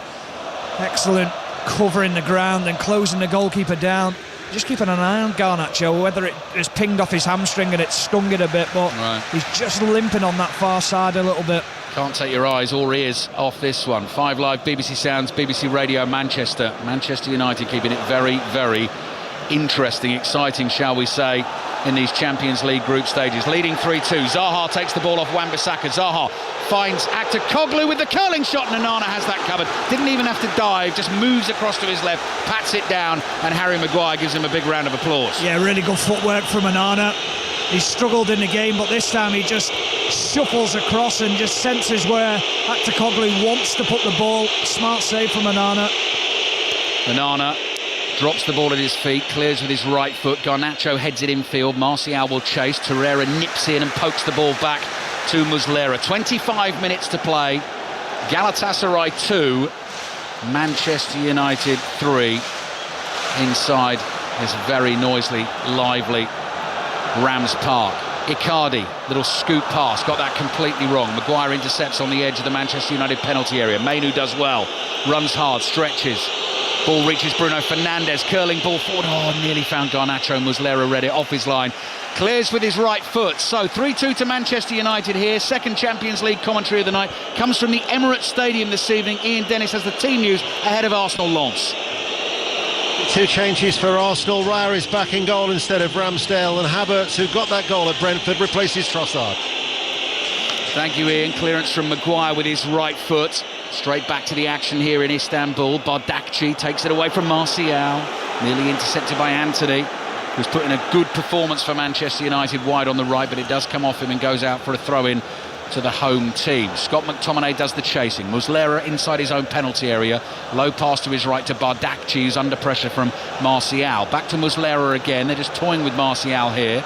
Bardakci gets it back and he dummies the left-footed pass forward, plays it into the box. Here comes Bruno Fernandes. Muslera plays it across the penalty area. Ihan's got to be careful. Back to Muslera. They're taking a risk here. Chip ball out to the right, headed down by Sacha Bowie. An incredible strike of lightning in the sky above, but it's Galatasaray trying to strike down the right-hand side. Here's Lucas Torreira in space, delays the cross, plays the ball back to Ziyech on the hat-trick curling effort, and Onana saves. Icardi was right in his face. Icardi came in to attack what he thought might be a cross for his head. The offside flag has gone up against him. Ziyech was going for goal, and Onana did well to make the save.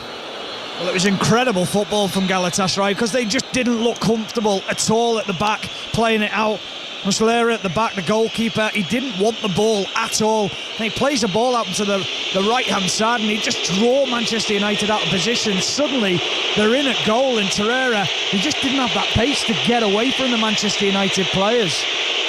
5 goals, qualification for the knockout stages on the line, teeming torrential rain, forks of lightning in the sky, unbelievable noise inside the stadium. It is a dramatic night in Istanbul, and we've still got a quarter of this game to go before we bring you Arsenal Lens in full with Ian Dennis and Chris Sutton. Throwing for Manchester United. Wan-Bissaka has the ball above his head. He's midway inside the Galatasaray half on the right. Bruno Fernandes screaming instructions at one of his teammates. Mainu couldn't quite control the pass from Wan-Bissaka.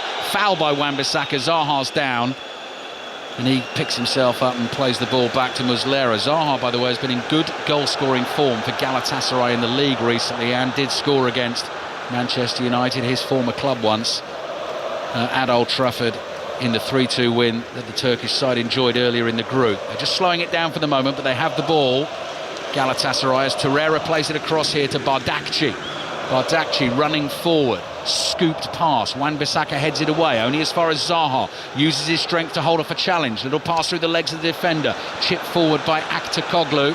But Zaha can't get onto that ball, and it goes behind for the Manchester United goal kick. Poor from Aktoglu. It was a simple pass back into Wilfried Zaha, but Manchester United will be delighted that he did overhit it, because it was a dangerous attack.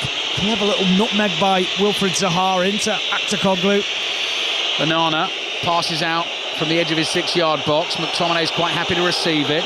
Torreira's behind him. McTominay to Wan-Bissaka. Now the noise levels, the booing, the whistles goes up to try and put Manchester United under pressure on the ball in this second half, defending this 3-2 lead. Ziyech can't control the ball played forward to him. Maguire back to Onana. Onana dummies a clearance. Icardi closes in. Forward to Lindelof. Lindelof can't pass to Maguire. Now Mainu. Mainu to Lindelof. Manchester United have done really well to play up to the halfway line. Luke Shaw looking for the run of Martial. The pass is just beyond him and ends up at the feet of the other goalkeeper, Muslera. I just think he has to see that pass, Martial. There's just no option for Manchester United now. Took Rasmus Højlund off and nothing's sticking. He's not closing down the way Højlund did. Has to bring more to the Manchester United team. Oh, Ziyech's ball forward, Akçakoglu! Stunning goal from the Galatasaray man. Lightning strikes in the air, and that was a thunderous hit from the Turkish international. The angle was tight, but he's rifled it past Onana, and this crazy Champions League group stage goes on for Manchester United. It's Galatasaray 3, Manchester United 3. Wow, where did that come from? I mean, it didn't look like there was any danger. The first touch, though, is phenomenal because he just kills it stone dead into his path. And then he has the audacity to hit it from 20-25 yards. Just his first touch. Oh, it's around 18 yards just as he hits it, and he just fires it past Onana, near post. Should the goalkeeper do better? Perhaps he should, but such is the speed and the pace of the shot. I still think Onana's at fault. If this game ends as a draw, Manchester United's fate in this group is out of their hands. They've been in control of this game. Garnacho racing onto a ball into the penalty area, just can't quite get it under control to get the shot away. 3-3 into the last 20 minutes of the game. Crowd are going absolutely bonkers, and Galatasaray come pouring forward again. Bowie to Ziyech, cross comes in, Icardi nearly got it on the volley. Here's Bowie again. Edge of the penalty area, lays it back, driven shot straight at Onana, and this time he makes the save. What a game. Wow. Take a breath and just try and get your thoughts, because this game is just end to end, and some of the quality has been outstanding at times. They're in an absolute frenzy inside this stadium at the moment. You can tell by the noise that it's Manchester United who have the ball. Shaw's trying to play it forward to Garnacho. Shaw continues his run beyond him. Then he's tackled, he loses it. Free kick given against the Portuguese, Oliveira. And Manchester United will just take their time and slow it down again. So 3-3, a famous game at Old Trafford when these two teams first met in the Champions League back in 1993 in a second round encounter. That one finished 3-3. The return leg here in Istanbul finished 0-0. United went through on away goals. Martial on the turn. Oh, nearly played it through to Bruno Fernandes. I tell you what, I would not be surprised if we get at least one more goal in this game. No, it's just which way is it going to go? I mean, it might be even more than one goal. It might be a couple of goals, because this is just so wide open as well. And Onana looks vulnerable. Galatasaray's defenders can't engage now because 3 of the 4 have been booked. Manchester United led the game 2-0. They led the game 3-1. They've now been pegged back to 3-3. Galatasaray and their fans, as you can hear, very much believe that they can go on to win this. Surely Manchester United aren't going to lose all 3 away games in this group 4-3. That would be just well, they should never be losing this, or they should never lose this game. The position they were in, how comfortable they were, but it just shows a lack of concentration can just lead to so much in a game of football. And Onana has been at fault for definitely 2 of the goals and arguably 3. I think it'd be interesting to get a goalkeeper's perspective on it, but I think he should do better. All the reaction, of course, in the Football Daily podcast, available via the BBC Sounds app tomorrow to this game and to Arsenal-Lens, which is our commentary that follows in the Champions League tonight. Arsenal much more comfortable in their group, point tonight. They're through to the knockout stages, win tonight, and they definitely win the group. PSV have a goal back in the other game in that group. That kicked off at 5:45. Sevilla down to 10 men. Sevilla lead PSV by 2-1. Oliveira threads a pass through to Icardi. Icardi looking to return the favour to Oliveira. Martial was back there to make the interception, nearly tackled by Oliveira. It's cleared up towards Garnacho. Garnacho lets it run to Bruno Fernandes, hooks his pass on, looking for Garnacho down the left. Ihan makes the interception. This is going to be non-stop, frenetic stuff for the last 15 minutes of this game. 6 goals in it so far. 3-3. Space for Bowie down the right-hand side. Manchester United in trouble again. Bowie's in the box. There's the cutback. A couple of Galatasaray players get in each other's way. Torreira's ball straight up the middle of the park, and Mainu is there to put a right foot on it and clear. And the clearance runs to Garnacho. Garnacho keeps it in play on the right-hand side. Brilliantly chased back by Ziyech. Fantastic job done for his team. basketball game now, Stephen, end to end, isn't it? 15 more minutes of this, yes please. This is great stuff. I mean, some of the play down the right hand side then by Ziyech to a free Bowie down that right hand side, just couldn't quite pick out the pass. Credit to the two centre halves of Manchester United, they dealt with the situation well. High hands ball, not a good one. McTominay heads it away. It reaches Bruno Fernandes. Cushions a header to himself. Support left and right. Sees Garnacho, the 19-year-old Argentine on his left. Garnacho up against Bowie. Bowie gets a foot in, but Shaw's there in support if Garnacho wants him. Shaw uses the decoy. Garnacho with the right foot. Oh my goodness me. Just wide. Goal kick for Galatasaray. Well, he looks as fit as I've ever seen him, Garnacho. He looks full of energy. You're in the 75th minute and he's still running at full pelt, and the tussle between him and Bowie has been quite brilliant, but Luke Shaw goes past Garnacho and allows him to put doubt into Bowie's mind, and then as he steps inside he unleashes that shot across goal, so close. Did you see there, by the way, when Aktürkoğlu scored the goal, the lightning came at exactly the same moment? I mean, if they've managed to catch that on television. Oh, hang on. Manchester United coming forward again. McTominay driving, shooting, just wide. That was close. They've gone close twice in the last couple of minutes. Martial's a little frustrated he didn't get the pass, but McTominay had every right to hit the shot. He wasn't far away. No, he wasn't at all, and Muslera was sat on his backside because he'd given him the eyes and he hadn't read the situation. I just thought the ball was going to nestle in the back of the goal. McTominay's been really good tonight. Yeah. He has. He's just grown in that more advanced position, and the running power that he has on the ball. Right, which way is it going? Galatasaray 3, Manchester United 3. Given the way this group has gone so far this season for Manchester United, I'm sure their fans listening to us on 5 Live, BBC Sounds and BBC Radio Manchester are doing so with a certain sense of dread, but both teams very capable of scoring here. And now it's Galatasaray's turn to come forward. Angelino's cross is half blocked. The ball spins up in the air. Torreira controls it. Midway inside the Manchester United half. Another lightning strike lights up the sky as Ziyech controls the ball wide on the right. Luke Shaw in front of him. Ziyech tries to draw him in. Bowie's ball flicked round the corner by Oliveira, couldn't be caught by Aktürkoğlu, gets away from him and it goes behind for the goal kick to Manchester United. 13 minutes plus added time remaining, 3-3. He's made a difference, Oliveira, since he's come onto the pitch. He's brought more energy in that advanced position, wants to get on the ball, whereas Mertens was just sort of stood still a lot of the time, waiting for the ball to come to him. Couple of changes coming for Manchester United. Dalot on for Wan-Bissaka, and Facundo Pellistri is coming on for Alejandro Garnacho. I'm surprised by that because I thought Garnacho would be in a real danger down that left-hand side, and just a few moments ago was running at full tilt, so I'm thinking he looks strong here. Back underway, Onana's clearance with his right foot. Dalot straight into the action, heads it forward.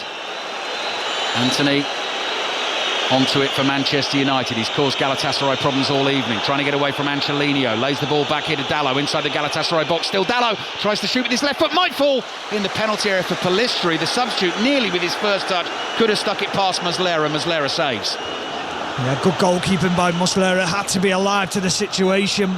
Good work from Anthony. Didn't go back. Again, positive play. Simple ball into Dalot.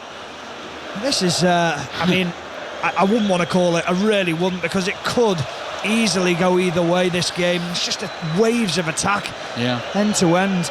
What Manchester United don't want if this finishes 3-3 is for Copenhagen to win away to Bayern this evening. Bayern already through as group winners. It'll be interesting to see their team line up, certainly at the start of that game. Martial flicks it to Anthony. McTominay's trying to hold his run to stay onside. Anthony delays the pass, comes to Pellistri. Pellistri shoots, gets underneath it, and it goes well over the bar. And that'll be another goal kick to Galatasaray. No, it opened up beautifully for him. Another good run by Luke Shaw down that left-hand side. Draws Bowie out of position again. That's certainly an avenue that Manchester United need to sort of target, because they've had 3 or 4 opportunities from that left-hand side in the second half.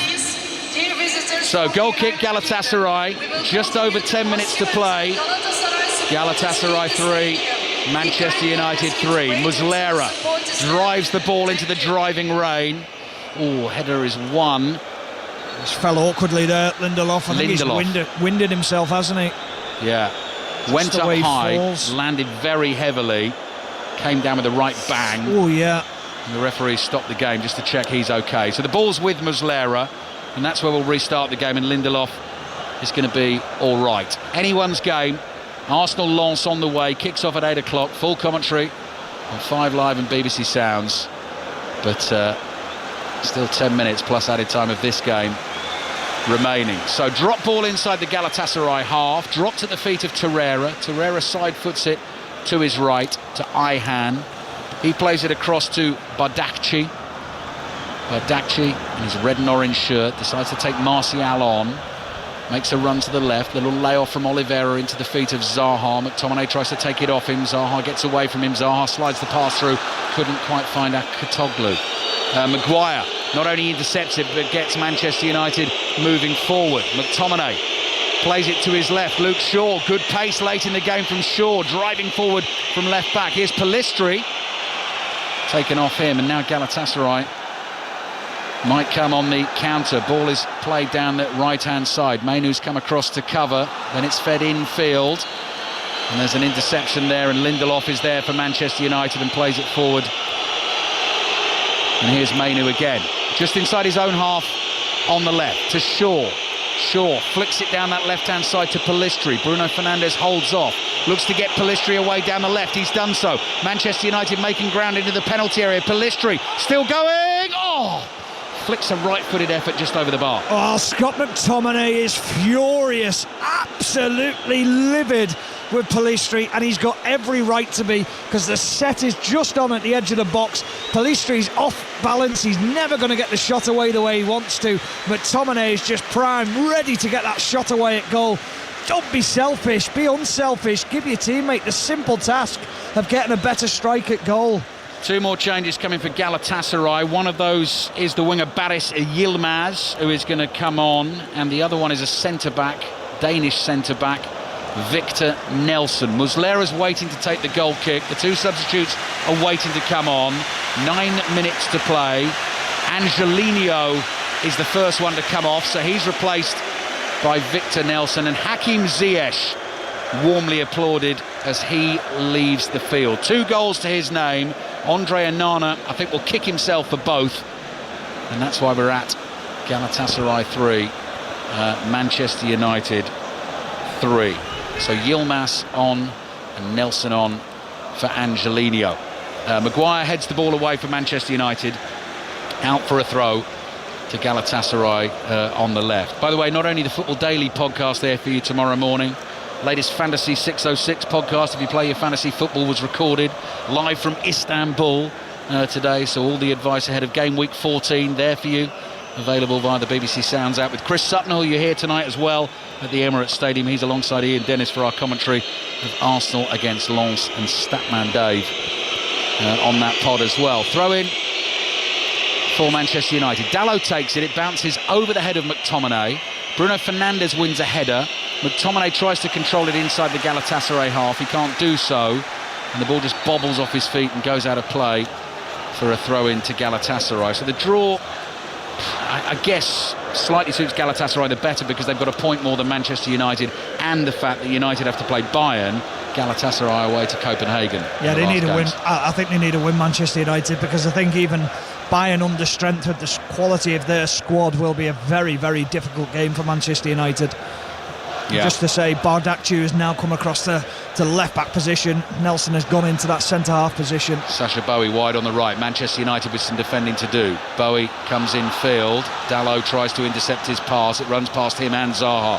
Zaha quickly onto it for Galatasaray. 3 step-overs. Clever stuff. Driven shot straight at Onana. That was a fabulous chance, and he hit it straight at the keeper. Oh, he does so well, Wilfried Zaha. A couple of step-overs, opens up the shot down the middle, but side puts it instead of putting his laces through it. Here comes Dalot getting away down the right-hand side for Manchester United. Can he find the right ball? Yes, he can. Bruno Fernandes hits the post. Wow. The outside of the post. Fernandes cannot believe it. Holds his head in his hands.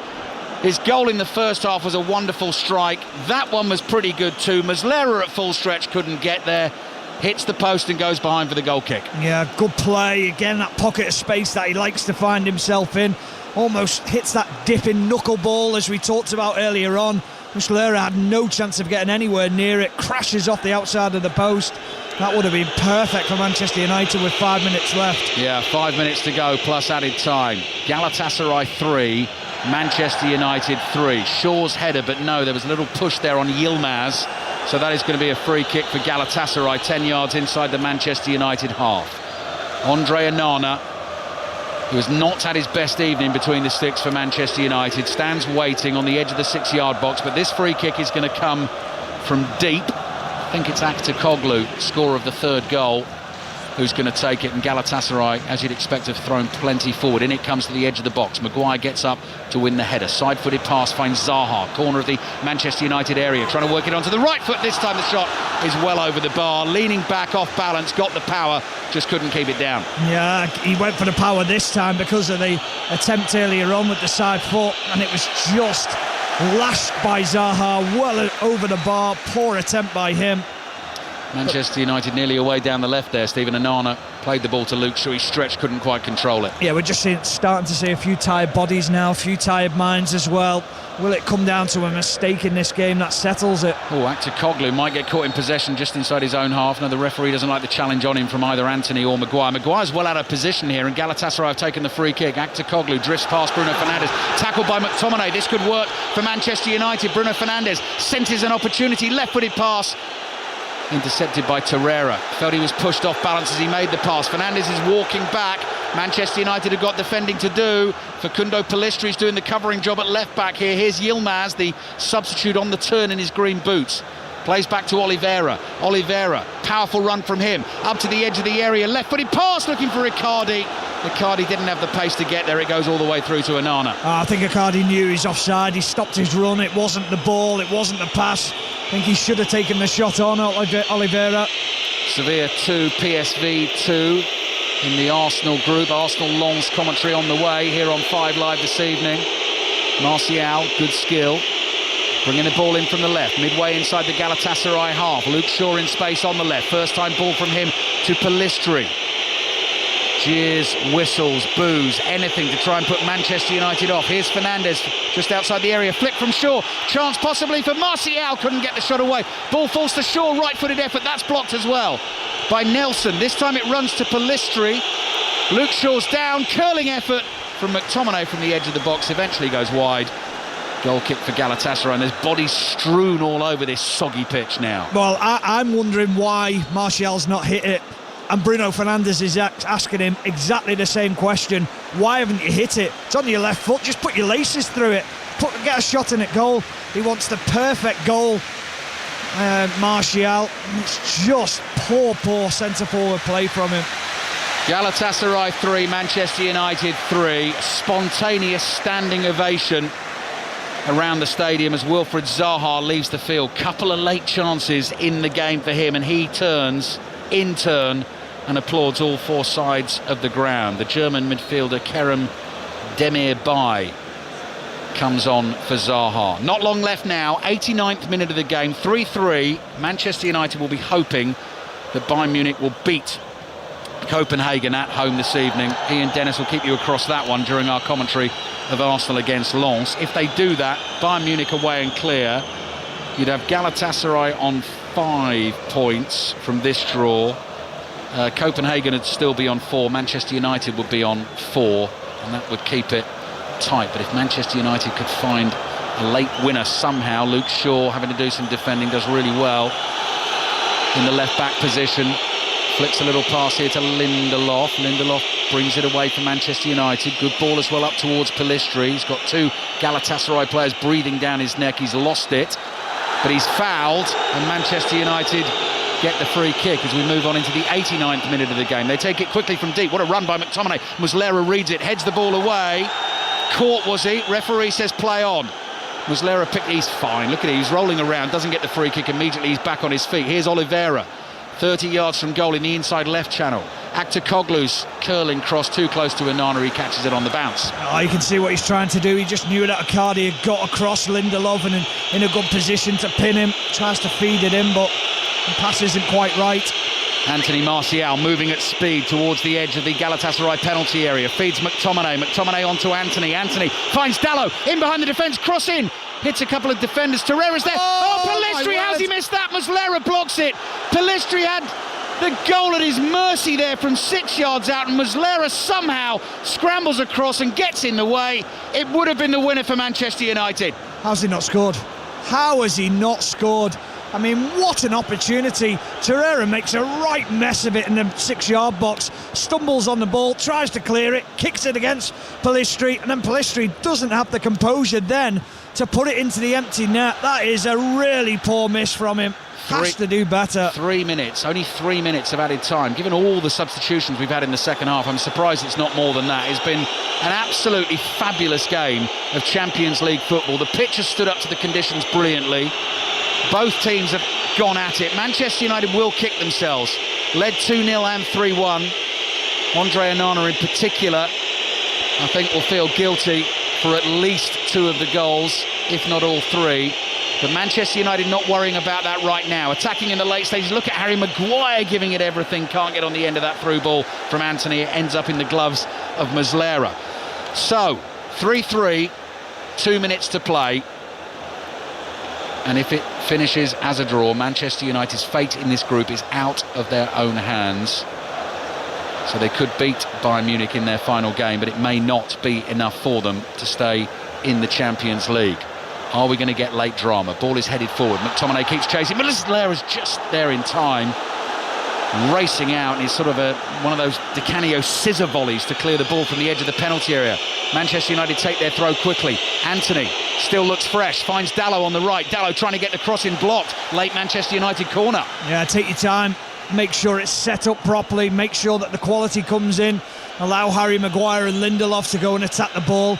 Don't have too much height in the team, so it will be interesting to see what Manchester United do here. McTominay, Lindelof and Maguire will be the ones who will be looking to attack it. 90 seconds to play. Bruno Fernandes with the corner, no. Torreira heads it away at the near post. Straight back to Fernandes, gets a second chance, chests it down, rolls it back to the 18-year-old Mainu. Mainu's cross comes into the far post, headed away by Bowie.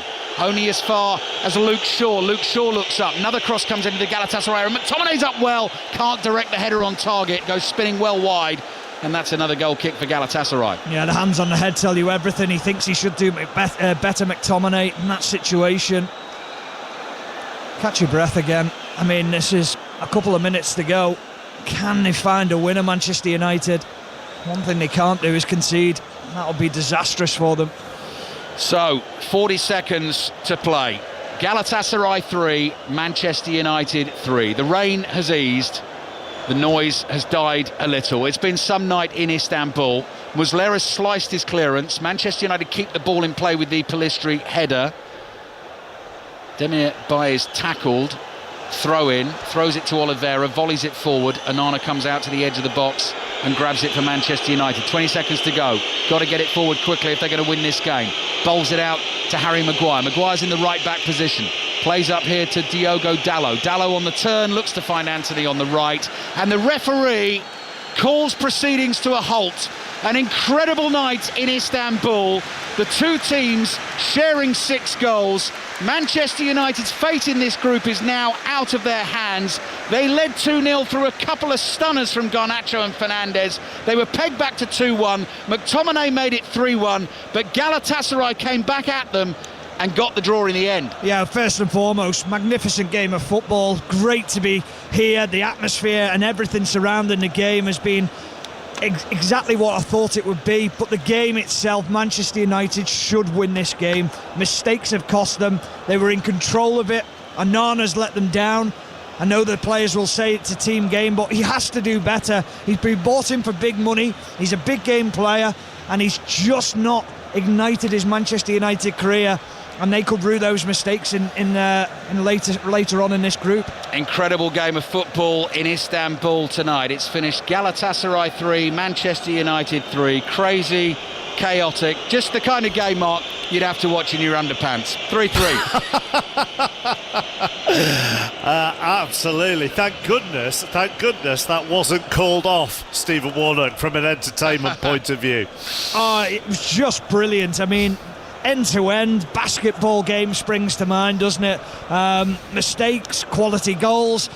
The only thing we didn't get was a VAR intervention, incredibly. So it was nice to see that, and the game of football was just quite breathtaking at times, but Manchester United will be kicking themselves when they get in that changing room because they should have won this game. There's quite a lot to unpick from that, but if you look at the bigger picture, which maybe you have to with United at the moment as they try and rebuild themselves, if most of this season they have looked quite toothless and not really played much free-flowing football, then actually there are a lot of positives from a United point of view tonight, aren't there?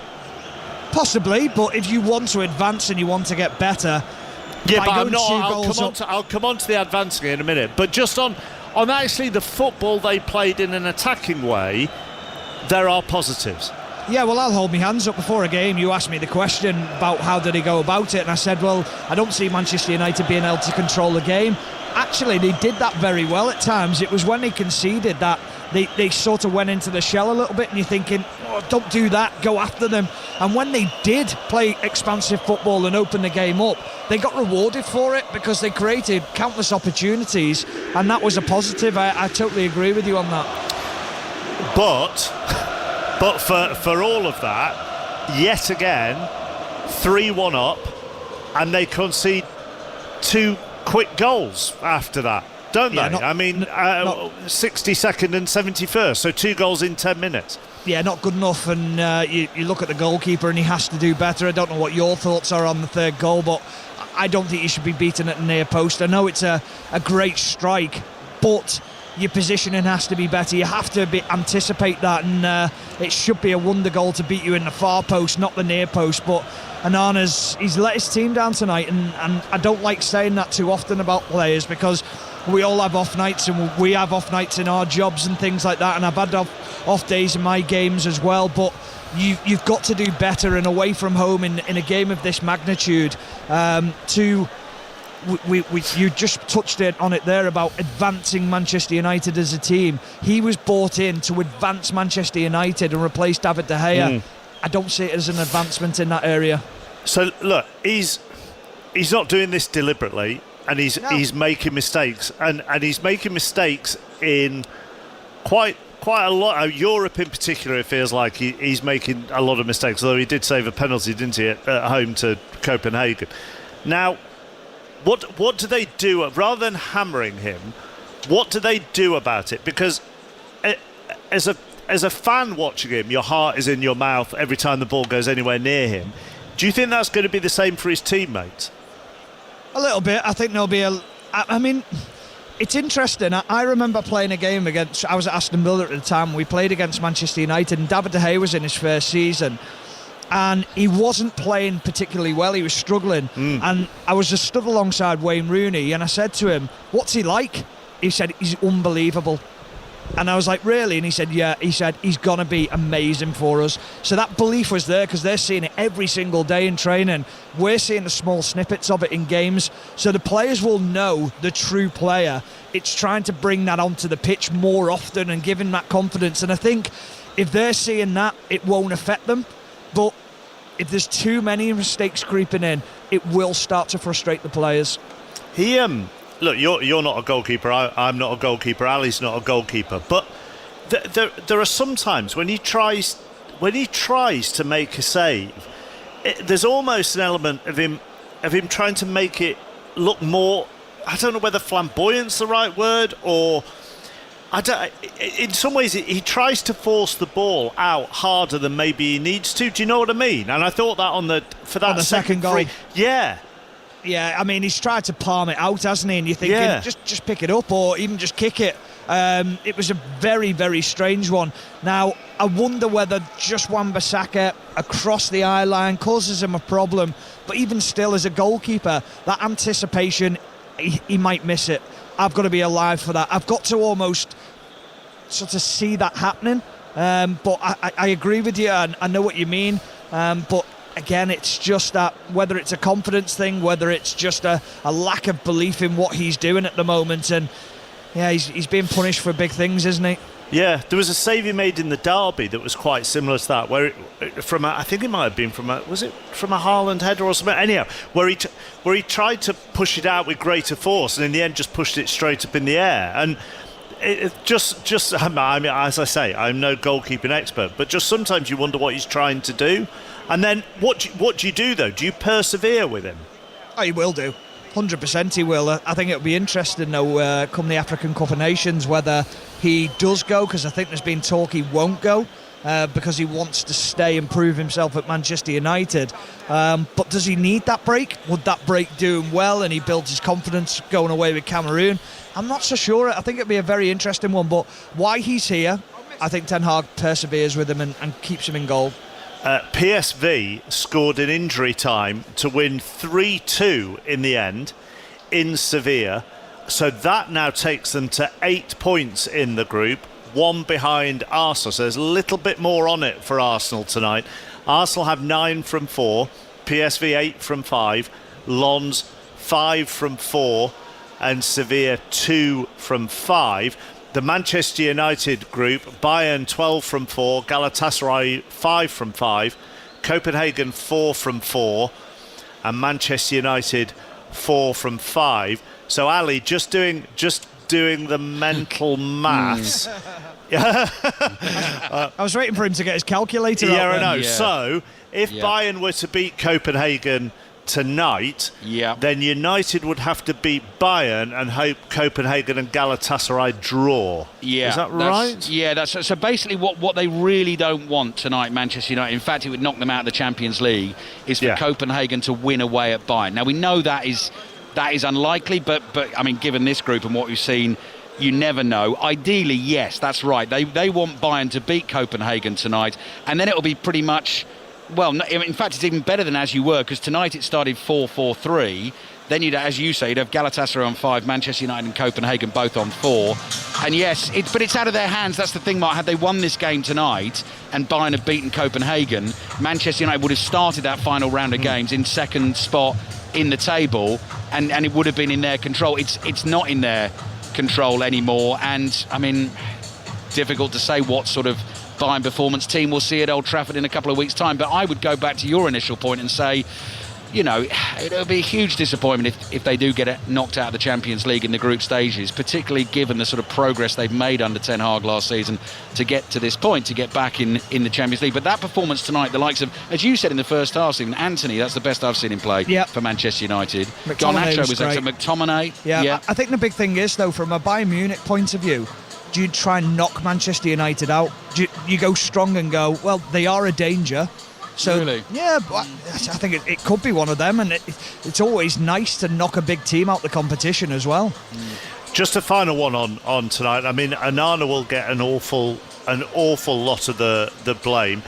Were you surprised at any of the substitutions? Were you surprised at the withdrawal of Højlund? So, you know, before the hour, Amrabat before the hour, when they were doing well at that point.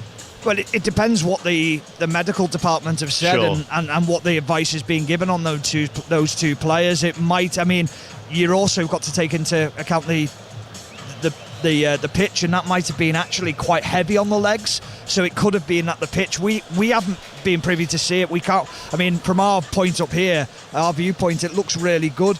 Might be really heavy on the foot when you're running, so that might have caused a few issues as well. There's a few players going down with cramp around about 10 minutes to go, but also at that point they were in control of the game. Manchester United, they were very comfortable.